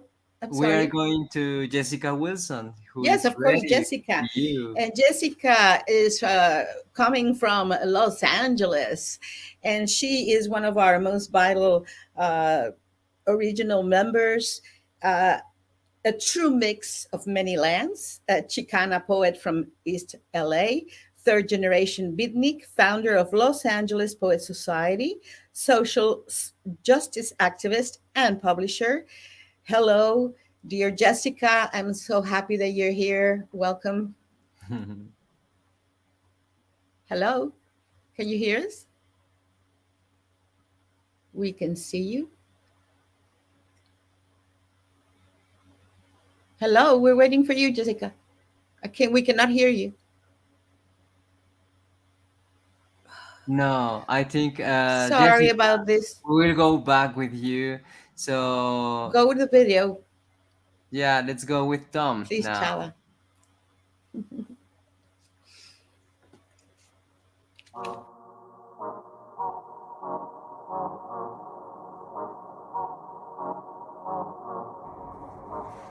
Dear poetry colleagues round the world, in my experience, there is a similarity between the analog 90s and the new digital age.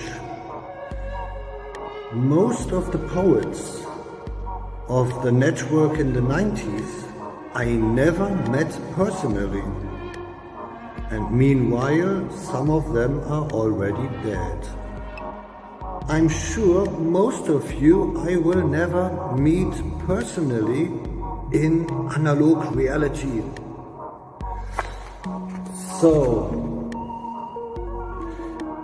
it is great to be connected by internet, and maybe somehow, someday, in summertime, we meet on a poetry event on stage, hopefully, or not. But it is good to be connected and to have this network because humanity needs poetry. So we have a job. Thanks and good luck for everybody. I love you. Peace. Take care. Ciao.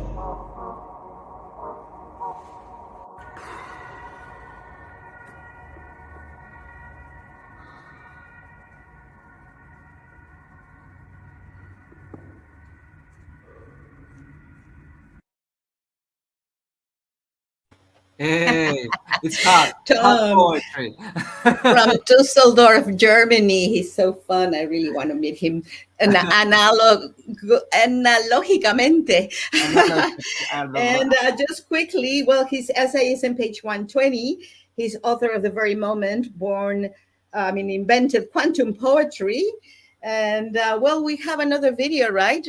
While Jessica tries to see her audio is working. If Jessica is here, let's try with Jessica. And if not, then let's go with Valeriano. Let's go with Valeriano's video. please, from Solar. He's actually from in France right now. And I just quickly, Valeriano was one of our hosts in Salerno in our first and only conference that we had as 100,000 Poets for Change. There's a whole chapter dedicated to Salerno. Some people have already spoken about it. It was a great experience. And please, let's listen. It's a very short and sweet message as well. There's a whole chapter dedicated to Salerno. Some people have already spoken about it. It was a great experience. And please, let's listen. It's Jessica is trying. There's a whole chapter dedicated to Salerno. Some people have already I'm spoken. hearing About it. myself. Great experience. Is there like an echo? Oh, that's. Okay. Can you guys hear me now? Okay. Yeah. Can you turn off? Okay. Turn off, Okay. So before the video, here's Jessica Wilson. I already presented you, Jessica, and please go ahead. You're so very welcome to be here. Yeah, just turn off your YouTube for now. Then there's no echo, Jessica. Thank you. Got it. Thank you, everyone. It's such an honor, pleasure to be here with Familia, with the world, El Mundo. We're all here under one purpose to make things better and make change. And I just want to again acknowledge, I like to call him the chief, but I want to acknowledge Michael Rothenberg. I miss him, and I know in spirit we all live through him, or he lives through us in spirit, I suppose. But I have the candle here, and earlier in the program I was crying because I really do miss him, and I wish he was here for this. So much work. He brought this whole world of activists and poets together. It's quite beautiful, and I'm so blessed to be a part of this. So my piece in the book is, I call it Virgin Activism, and here's my story. Virgin Activism, what led me to the table. My dad told me never to get involved, never sign my name on a petition or any piece of paper, a lineage of military service for the good old US of A, and coming of age in the 1960s may have influenced my father, but the warning came at a price to me. Was there nothing worth raising my voice over? Was there to be complacency in my adulthood and just went with the flow and no questions asked? Now, I have never been a follower, let alone a blind follower. Growing up, I saw an abundance of homeless men, white, Latinx, Black. There was a loss in their eyes, and the cardboard they held up said the word veteran. They come home in pieces, to the pieces they left behind. This is unjust, unfair, and a flaccid way to honor your brave warriors. There is no honor. This issue, close to home, was one I believe that I need to voice with my writing, within my interactions with other artists and individuals in my community. This is where my activism started. I was a baby activist. My family was never supportive of raising a fist in the air. They were whitewashed, complacent, somewhat conformist. When Michael Rothenberg posted that he was looking for, quote, 100,000 Poets for Change in a Facebook post back in 2010, I was curious. I knew I loved poetry, and I was down for just about anything having to do with it. I was in because I believed that change was possible.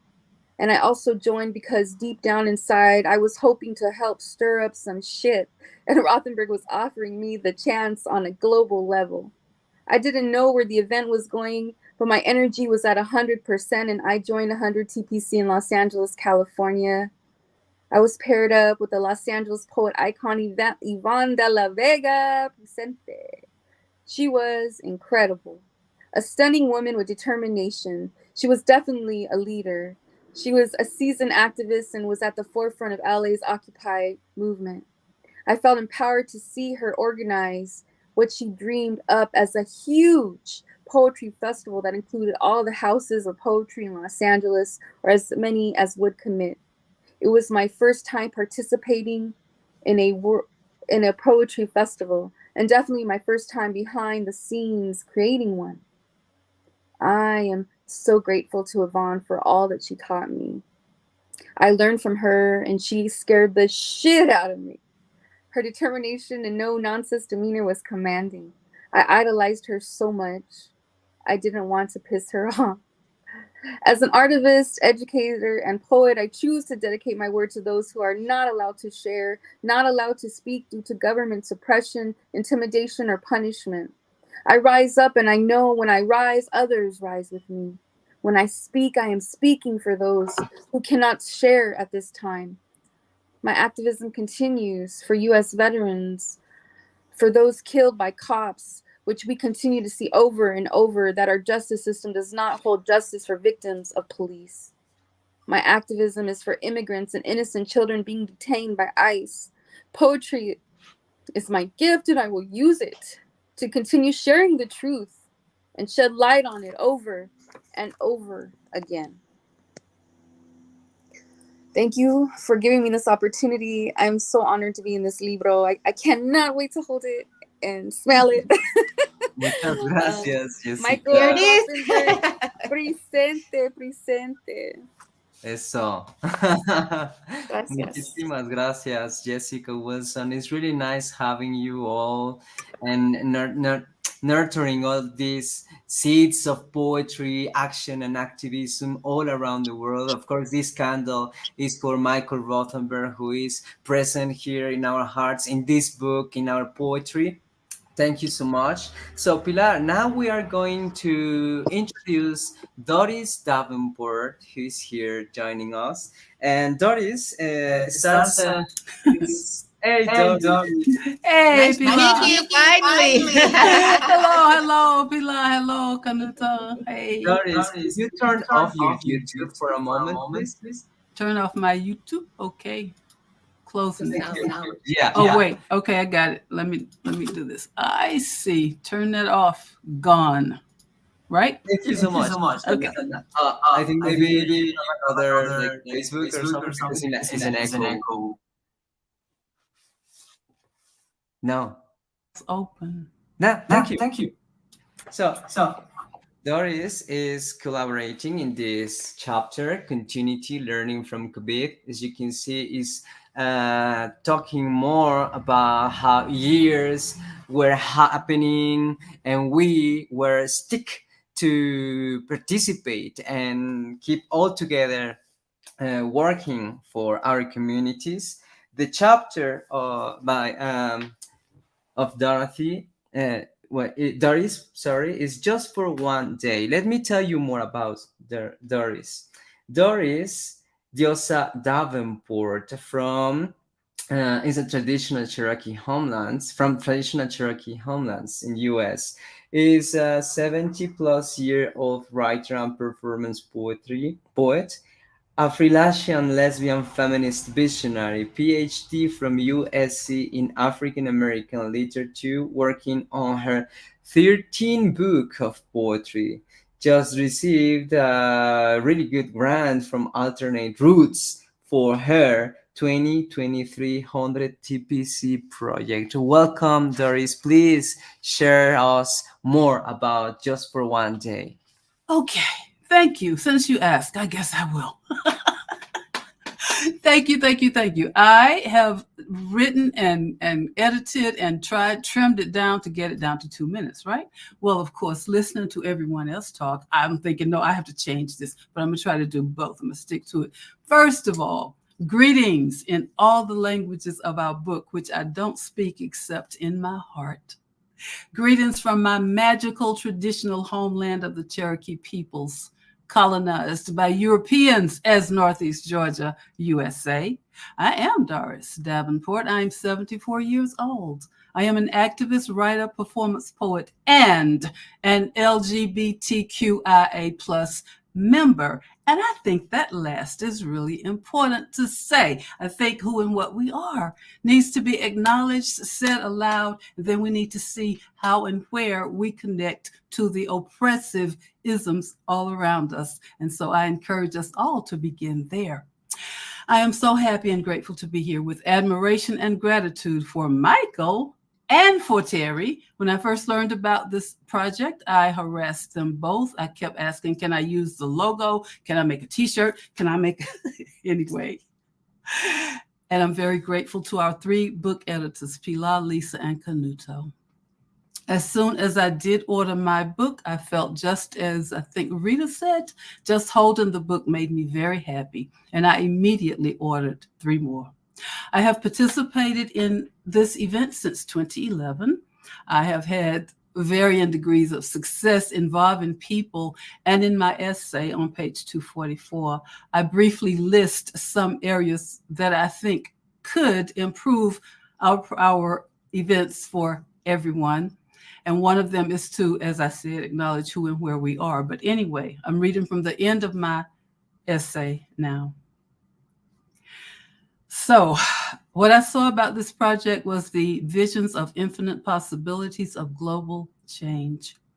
Nevertheless, the incessant struggles against systemic global depravity of the last few years, like misogyny, racism, classism, systemic pathology of white male supremacy, surely did exhaust us, no doubt. But in these years, 100, TPC has prevailed with the worldwide community dedicated to change. Each year of our festival, I revel, I celebrate the fact that here at least, just for one day, we make collective energies available and doable. And so I am an avid, grateful participant in 100 TPC. And this year in October, thank you all so much. Thank you so much, Doris. So we are with more participations and more experiences from all around the world. We are so happy that we can't fit of happiness on this screen. Thank you. So now let's go with more experiences. I think if our friend Dorothy Friedman, you are here. Yes, please join us, Dorothy. Thank you so much. And I can't thank everybody enough. Of course, the main reason I'm probably here, aside from my commitment to social change, is Michael Rothenberg.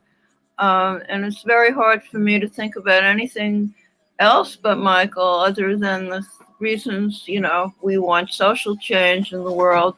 So anyway, I'm really sitting here and enjoying listening to everyone. I have been organizing political readings of one sort or another for the past 50 years, and I've organized quite a few for 100,000 Poets for Change at Unnameable Books in Brooklyn with many socially committed artists. I worked actually with the very socially committed Judith Molina and Hanan Resnikov and Julian Beck of the Living Theater for many years, and their commitment to change and peace, of course. And thank you very much for including me in this fabulous collection of work. I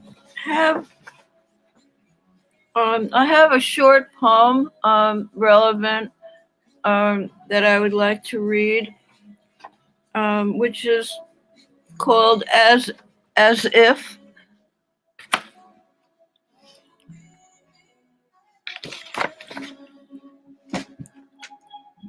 As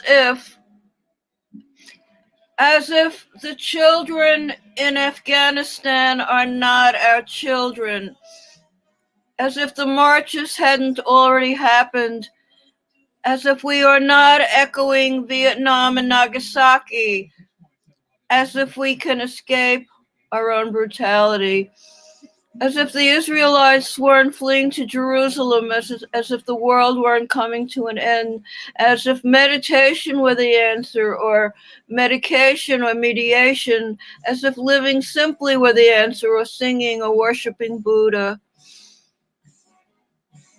As our offspring were not all stunted by the fastidious blends and byproducts of last century's karma, as if battered women and child abuse were really another issue, as if the war at home and the war abroad were separate, disconnected entities, as if changing the TV channel could erase our complicity in the destruction of the planet, as if the Israelis are not our children, as if the Palestinians are not our children, as if the Rwandans are not our children, as if the Albanians are not our children, as if the Serbians are not our children, as if, as if, as if the homeless are not our children, as if the elderly are not our children, as if we can avoid each other on Earth by living in cyberspace, as if email could replace the human connection, as if we could love one another and not go crazy, as if we could love one another and not go crazy, as if we could love one another and not go crazy, as if life is not relentless, as if we could ever be in paradise again, as if the war will give the president higher ratings, as if the cartoons are any less violent, as if the leaders are only the people bloodthirsty, territorial, and savage, as if we are all not bloodthirsty, territorial, and savage, as if we could flee to Jerusalem, as if there was a Jerusalem, as if the commencement of the Gulf War on Martin Luther King's birthday was not appropriate measure of American racism and totally in keeping with everything else, as if the gunning down of Diallo and the brutal rape of Louima were not totally in keeping with everything else, as if penetration of the enemy were not a male activity, as if the war will be over in a few days, as if the media ever told the truth, as if, and if only, there could be a new world order, as if. Thank you so much, dear Dorothy Friedman, for this contribution and your poems. So you can find as much as with many authors and poets, writers, we included some snippets on this book because we got many essays, so we wanted to just show like all the voices from all around the world. And thank you Thank you so much. Thank you. So now we want to introduce you to our next friend, Angelina Bong. Angelina, join us. Thank you. Hi. So we're Hello. excited because you are part of this chapter, Better by Now, from Community Learning from COVID. It's really nice to see you. We'd love to present and to launch this book in a how to say that, presence country, present event. But now we are in a virtual launch event. So you can find Angelina Bong words on page 238 and 239. Let me introduce you. Represented Malaysia at the Third Delphic Games 2009, South Korea in poetry. Has read in 10 countries and have been translated into 6 languages. Won 2020 Georgetown Literary Festival's Wake Me Up When This Is Over contest. This is Angelina Bong from Malaysia. Hi everyone. I'm so happy to be here. Hello from Borneo. I'm from Borneo part of Malaysia. The reason I'm here is again because of the late Michael Rothenberg. We organized a few events for 100,000 Poets for Change. The last one that I did was back in COVID 2021, and we had such a good time. I'm part of this group. We call ourselves the Wordsmiths of Kuching, from a small city in Borneo, in Sarawak, Borneo. And we had, for the first time, we connected with the poets in Borneo. Because of 100,000 Poets for Change, we thought we could reach out to poets in Borneo during the massive lockdown. And our event was called Terpulau, which means isolated. So with that event, we were not so isolated. So let me just tell you a little bit about what happened then. The event was, we celebrated 100 TPC's 10-year anniversary via Zoom, live stream on our Facebook. We had poets from like all levels and backgrounds. established, published, emerging, new. We have peaceful protesters, activists, teachers, artists, hoteliers, lawyers, IT professionals, all different backgrounds. And we had provoking, gentle, experimental, deep, philosophical, raw, and young voices. So just for one night after being in a massive lockdown, Borneo, the island, we rose for one night. We had flashes of emotions in a few languages. We were very encouraged by the numbers of viewers and positive encouraging comments from different parts of the world. And after that, some of our poets stayed on in Zoom after the live stream to chat.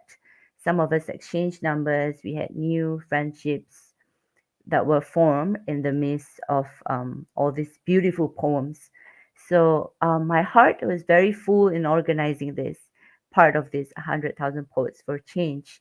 So did we make a change? I think that night the Borneo Island did not feel so isolated, and then borders, broke open on the screen. We had diversity of various faiths, cultures, and ideologies, lit up like colorful lanterns.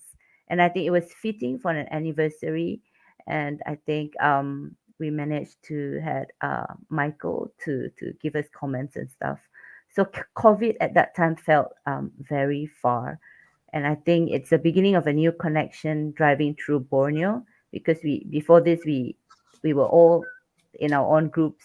We never connected before. So after this, I think we are more compelled to find more poets, maybe deep in the jungles or hidden in the next cities, for maybe the next Borneo reading, and hopefully connecting with everybody around here as well. So I've yet to get the copy of my book, but I'm really excited to get it soon. Yeah. So thank you for having me here. Congratulations to everybody. I'm currently in Korea and it's about 5 a.m. So good morning, everybody. Thank you for having me. Thank you so much. Thank you for attending to this event with different time zones. It's craziness. Thank you to the audience who are joining us and understanding, like, it's not that easy to organize more than 100,000 poets from all around the world, working during more than 10 years. Pilar knows it. You all know that, of course, as Terry, Lisa, and everyone here. So now, please let me ask if Ellis Evacor is ready. Pilar, I think your microphone is off. Sorry, I keep wanting to come in and I forget. I'm sorry, Canuto, you're off the script. Our script is all over the place because we had some videos, but we're running late, so we're going to our live poets who've been very, very patient, and I really thank you. But we had Caroline before Ellis coming, and so if Caroline Benson, thank you, Chava, our technical person, who's been also very, very patient. Thank you. Hello, Caroline, nice to meet you. Finally, in person. I have to say, Caroline is in the book in one of the other sections that we've called inserts. And already Canuto spoke about the snippets, what we call snippets. And I just wanted to add that the snippets, the reason for the snippets is that we were trying to be the reader and realize that sometimes things just read the same, even if they're not the same, because our experiences are similar. So we try to extract like a main idea and think about, again, our future readers. And so don't feel it's because of your essay or anything like that. It's really because we want to tell the people that are coming after us. And the inserts, like also Canuto mentioned before, are all our articles and things that we thought would add to the book. And Caroline wrote an article for the Egypt Independent, and it's called Cairo's Poets Join a Global Chorus. And in it, you interview Karam Youssef. She's right. I'm going to let you talk about it. I'm not sure what you're going to talk about, but let me just add that Caroline used to live then in Cairo, I imagine, and she's a researcher, an editor, and a literary translator. And I'm just going to let her continue her presentation and whatever she's come to share with us. Thank you, Caroline. Okay, thank you so much. Thank you so much, Pilar and Knute. Yeah, I still live in Cairo. It's actually 11:20. It's been really beautiful to see this launch so far. And I was really honored to have my little snippets of my essay in the book. So I want to thank the editors so much, and also the event organizers from everywhere, and also thank you for including me. I came to know the new movement through a publishing house called Al Kutub Khain in Cairo, which is a unique publishing house run by Karam Youssef and her husband, Ahmed Abu Zaid. They have done a really good job hosting events, the Egypt events for the movement. And as a lot of people have said, the event is pretty moving. It's like people reading poetry for the first time ever, sharing their work for the first time ever, and then also established poets. So for me, I guess in the time of economic crisis and political repression, really extreme political repression that we live in, not just in Egypt, but also everywhere, kind of, it's really hard to find this kind of group feeling. So to share virtually this emotion and this energy with people across the world is really meaningful. Just because of some shipping, because of the distance, really, I haven't been able to see the book yet, but I'm really excited to see how everything came together, and I think it's a really important historical book. So thanks for the previews from everyone. And to me, it kind of feels like a miracle to have this kind of online gathering about something that is hopeful and meaningful in this time. So thanks for everyone speaking, and hope to meet you at some time in real life. Oh, thank you, Caroline. We hope to meet you too. I would love to go back to Cairo sometime. For first time, yes. And send us emails if you do, me and Kara. I definitely will. And now we're still in Africa. We're going to stay in Africa. And our next guest, he really is at the beginning of the book. And like I said, we have scripted a lot of things for you guys. And maybe we'll edit this later on. But there's another video that was created by Ellis and Terry. And it's called Shouldn't It Be Better by Now? And we wanted to talk about that and how he talks about Niger, the situation in Africa right now. But I invite you guys to go to the YouTube channel. The video is there, the complete video. We wouldn't play the whole thing. And I'd rather listen to Ellis. And is he here? Please and see welcome, what he Ellis. wants to share with us. And so thank you so much for your patience, Ellis. Welcome. Thank you very much. It's my pleasure. Can you hear me? Yes, very well. All right then. It's my pleasure to be with you guys tonight. Hello? Hello. Yes, please tell us. I don't think you've had the chance to see the book, but you've seen the photos. What do you want to share with us tonight about your experience with the 100,000 Poets for Change? Well, I want to say it has been a very wonderful journey. And I wish Michael was there because he was the one who contacted me from the start. And I'm happy to be part of this. And I just hope and wish that we'll continue to do this until we get change, justice, and sustainability around the world. And I wrote something today I would like to share with you guys. Can you hear me? Yes, please. All right. I wrote this morning and I call it Poetic Rescue. I need some fresh air that time, but suffocation claimed he's got my back. Nah, I refuse to be intimidated. If you scratch my back, I'll scratch your back. When I was in darkness, I heard rabid dogs bark and scamper around, spreading wicked lies. There is no point we cannot return from. If we stand for ourselves first, and then for humanity first, moving forward, the memories of the past should ignite a positive future.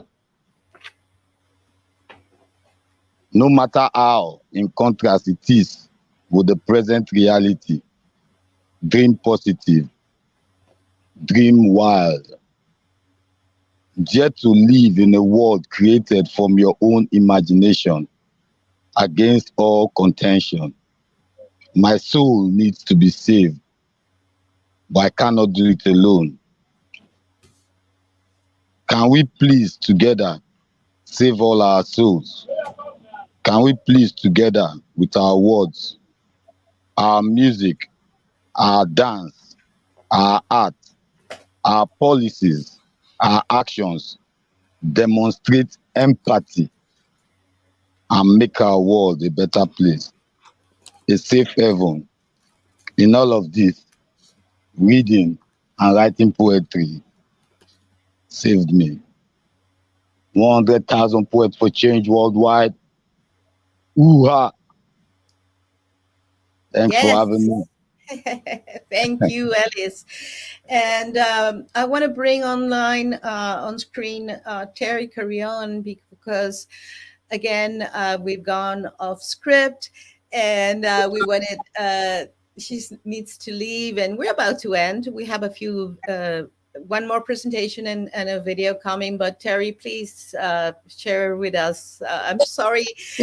I got disconnected for a minute, so I didn't know if we played part of that video from Ellis, but Ellis and I did this video where he created the music, and I did this whole collage of images, which was in response to basically the oil industry and the realization, being in other parts of the world, you really don't know how bad it is, and being connected to Ellis really gave me a perspective of the decimation of his country, his region.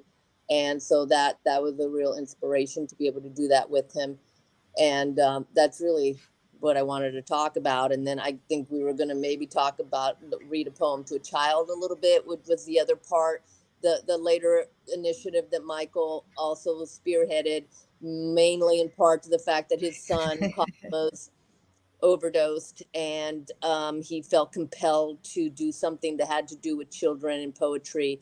And I know a lot of people have done events in that particular area of the big umbrella of what is 100,000 Poets for Change. So just thank you, everybody. I'm sorry I have to go, but I have other appointments, and it's wonderful. It's great. It's beautiful. Wonderful to see you all. And thank you all so much. It is lovely and wonderful. And we will continue. I will do my best to continue. Without Michael, as you know, he was quite a force and energy, hard to keep up with. But with all of you together and us together, we can do it. So thank you, and see you soon. Thank you, Terry, and thank you for summarizing some of the things we wanted to touch upon. Of course, read a poem to a child. It's another one of our sub-chapters. And we have one collaborator who will say hello in a video that we'll put at the end. Sorry about that. And She Need Be Better by Now. It's another of the titles of the chapters. And that's why we wanted to talk about this video that Terry just mentioned. And as I said before, you can go into our YouTube channel and you will find the whole video there. And we have a few videos that were sent and had, but because we have delayed and so much, we are going to bring our last live guest. Is he here? or are we watching a couple of videos before him? No, here, let's see if that's going to be him. That's becoming like a surprise thing, if it's going to show or not. But while this happens, Mitko Gogov, he's from Macedonia. And one of the most exciting things every year was to wait for all the Macedonian posters, because they really set up the bar so high in terms of design. And we were always waiting for those posters. Mitko was here, and here he is now. So Mitko has an essay where he talks about. Can you turn down the sound, Mitko? Thank you. And he has also, we included an insert of an article that he wrote about his experiences. And in this insert, this insert is published in. Mitko, can you turn off the sound? I get this. Okay, thank you. Sorry about that. That's live video for you guys. Again, I keep hearing this feedback. But anyway, he's going to share some words with us. And besides having this article that I mentioned, Mitko also sent a poem with which we close the book in remembering Michael. Of course, I don't talk much about Michael because he's just part of who I am now. And of course, he's part of us now, and we're just carrying the legacy and keeping the work. And I'm just going to let Mitko take over, please. Okay, do we hear good now? Yes. Okay, it's probably difficult for you to control all those sounds and voices that are coming across the globe. But first of all, thank you for bringing us together today or tonight for me. Hello, Terry. It was so good to see you tonight among us. And of course, thank you, Pilar, Lisa, and Canuto for making this book a reality. It's really something that not only that collect our collective memory of what we are doing in this first 13 years, I would like to say, because I really think that we are just starting to put the voice of the poets and making impact in our close communities firstly, but as well globally. I really need to say that I miss Michael because I'm part of this community from the first day, and even before starting the 100,000 Poets for Change global movement, we were friends with Michael, and he was one of the best voices that are coming from the States that really do impact to me as a reader firstly, but afterwards with his impact as a tutor basically, and my guru or spiritual father in the poetry. And I want to say that I'm happy that I'm part of the book as well of this event today. And greetings to all of the people that were part of this occasion. And good luck. I wish good luck not only for the book, but as well for the events and the organizer that will do their event next Saturday. We are doing our festival for 13 years already, and we're gonna have poets from Greece, from Serbia, from Bulgaria, and most of the cities that are part of Macedonia. We are doing regularly an anthology. We're gonna have it this year as well, And as Pilar mentioned in the beginning, we are going to do the poster exhibition with the poster designs that we received this year for our open call. And I will not take more time. I want only to share one message that I received a few minutes ago. It's from Ratka Bogdanovic, Bogdan, that lives in the States, but as she is how to say representative of the global movement in Macedonia. Likewise, she is part of the 100 TPC movement in the States. She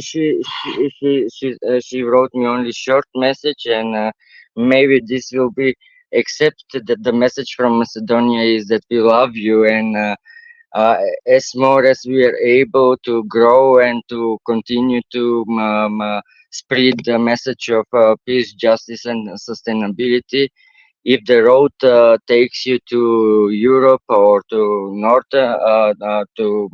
Southeast Europe, or especially to Macedonia, please come and join us. And the message from Ratka is that there are so many Macedonian poets in Macedonia, as well as around the world in immigration, some even in Florida, where Michael started this poetry movement for change, who are following and participating in this movement and events around the globe. It's really a lot for the planet globe that we are getting growth and that we are reaching our main point. And she said that kudos to all of us for nurturing and continuing Michael Rothenberg legacy. I will not speak more, and I have the one very short poem that is part of the book, aside the posters from our country, and aside the essay that I wrote it. So I'm very happy that somehow it happened that this is the poem that I read on the last edition at Struga Poetry Evenings few weeks ago. So I hope you will enjoy it. Hidden scripture. Don't forget the written words, the voice that subdued the joy of your voice. Unite the city, move the bridges. In the center, place a fighter. Move the white, capturing peace. Do not worry, the winners write it down. So maybe we are the winners because we start writing our history. Long live 100,000 Poets for Change. Long live all of you, and welcome to Macedonia. I will be happy to have you in my home.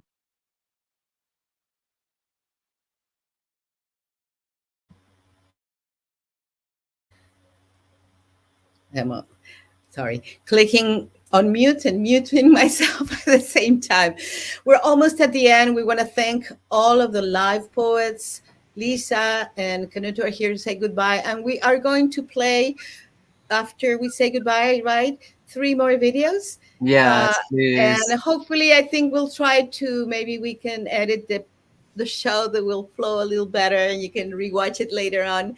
But now we can just enjoy.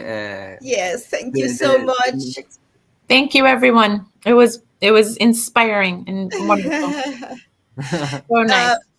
I want to say, I'm sorry, I have to say this. I even wrote it down because I didn't want to forget anything. I want to thank. What do you want to say?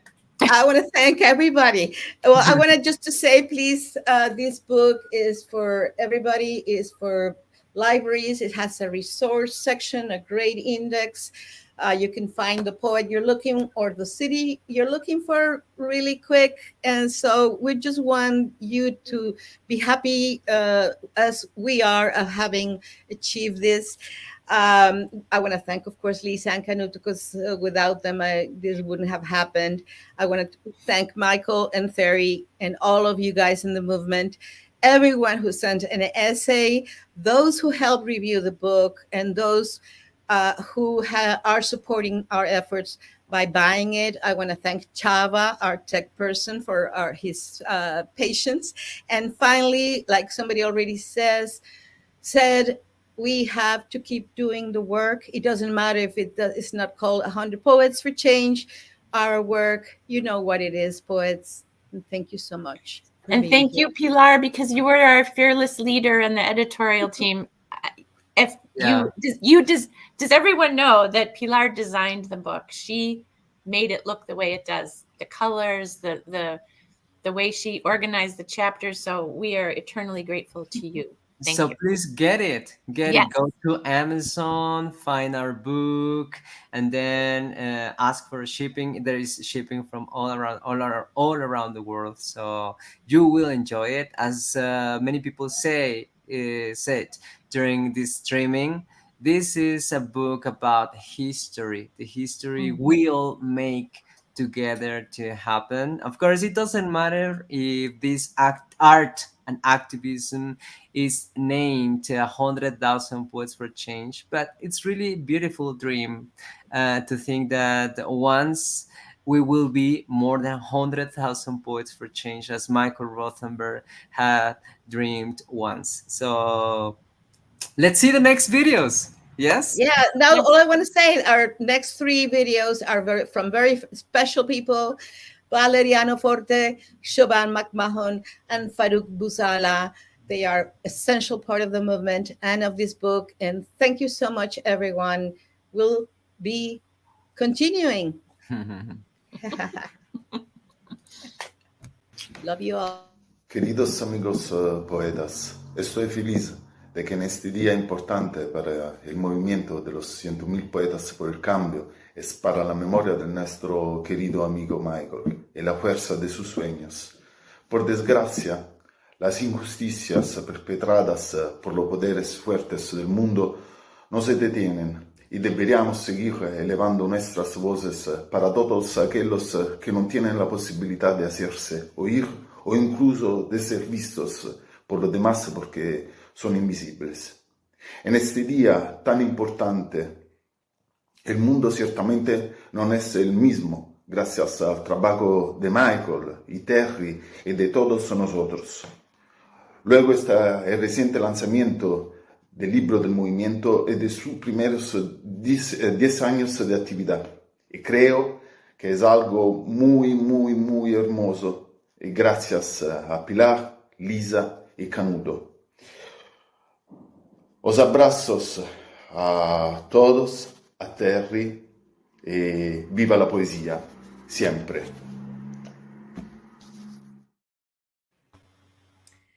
So, hello everyone on this very special occasion celebrating the 100,000 Poets for Change book. And I am incredibly grateful to and honoured to be a part of that and to have my essay in there. And it's really with great thanks to Michael that it's in there at all, because I was going through a difficult time when the book was being brought together, and I wasn't going to send anything in, and Michael encouraged me and spurred me on and gave me the confidence in myself to write something, and I'm so deeply, deeply grateful to that, as I am to Michael for his the way he encouraged the flame of truth in other people, and especially I know that was true for me, very much so.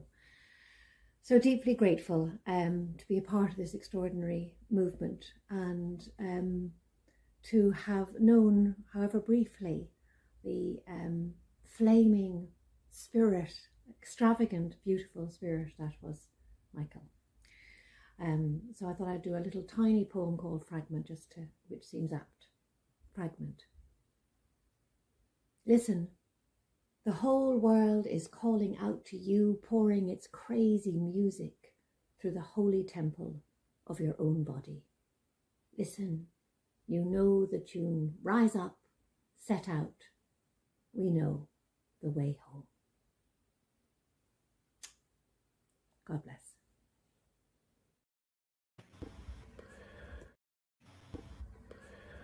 Hello, my dear friends.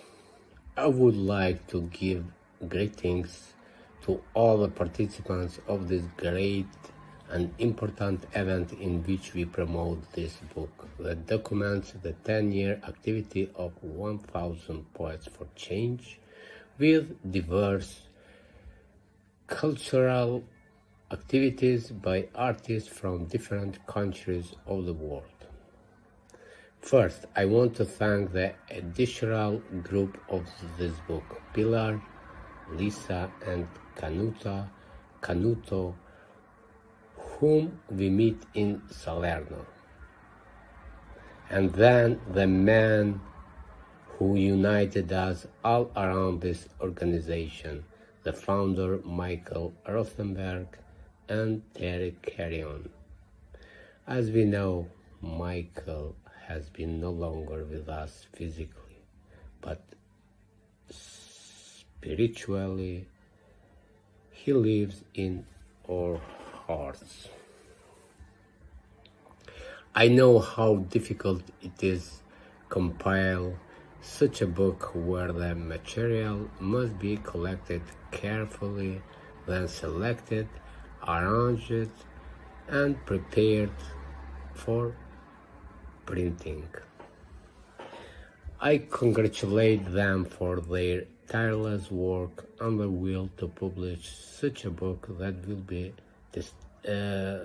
be the testimony of 10 years of activity under the motto Peace, Justice, and Sustainability.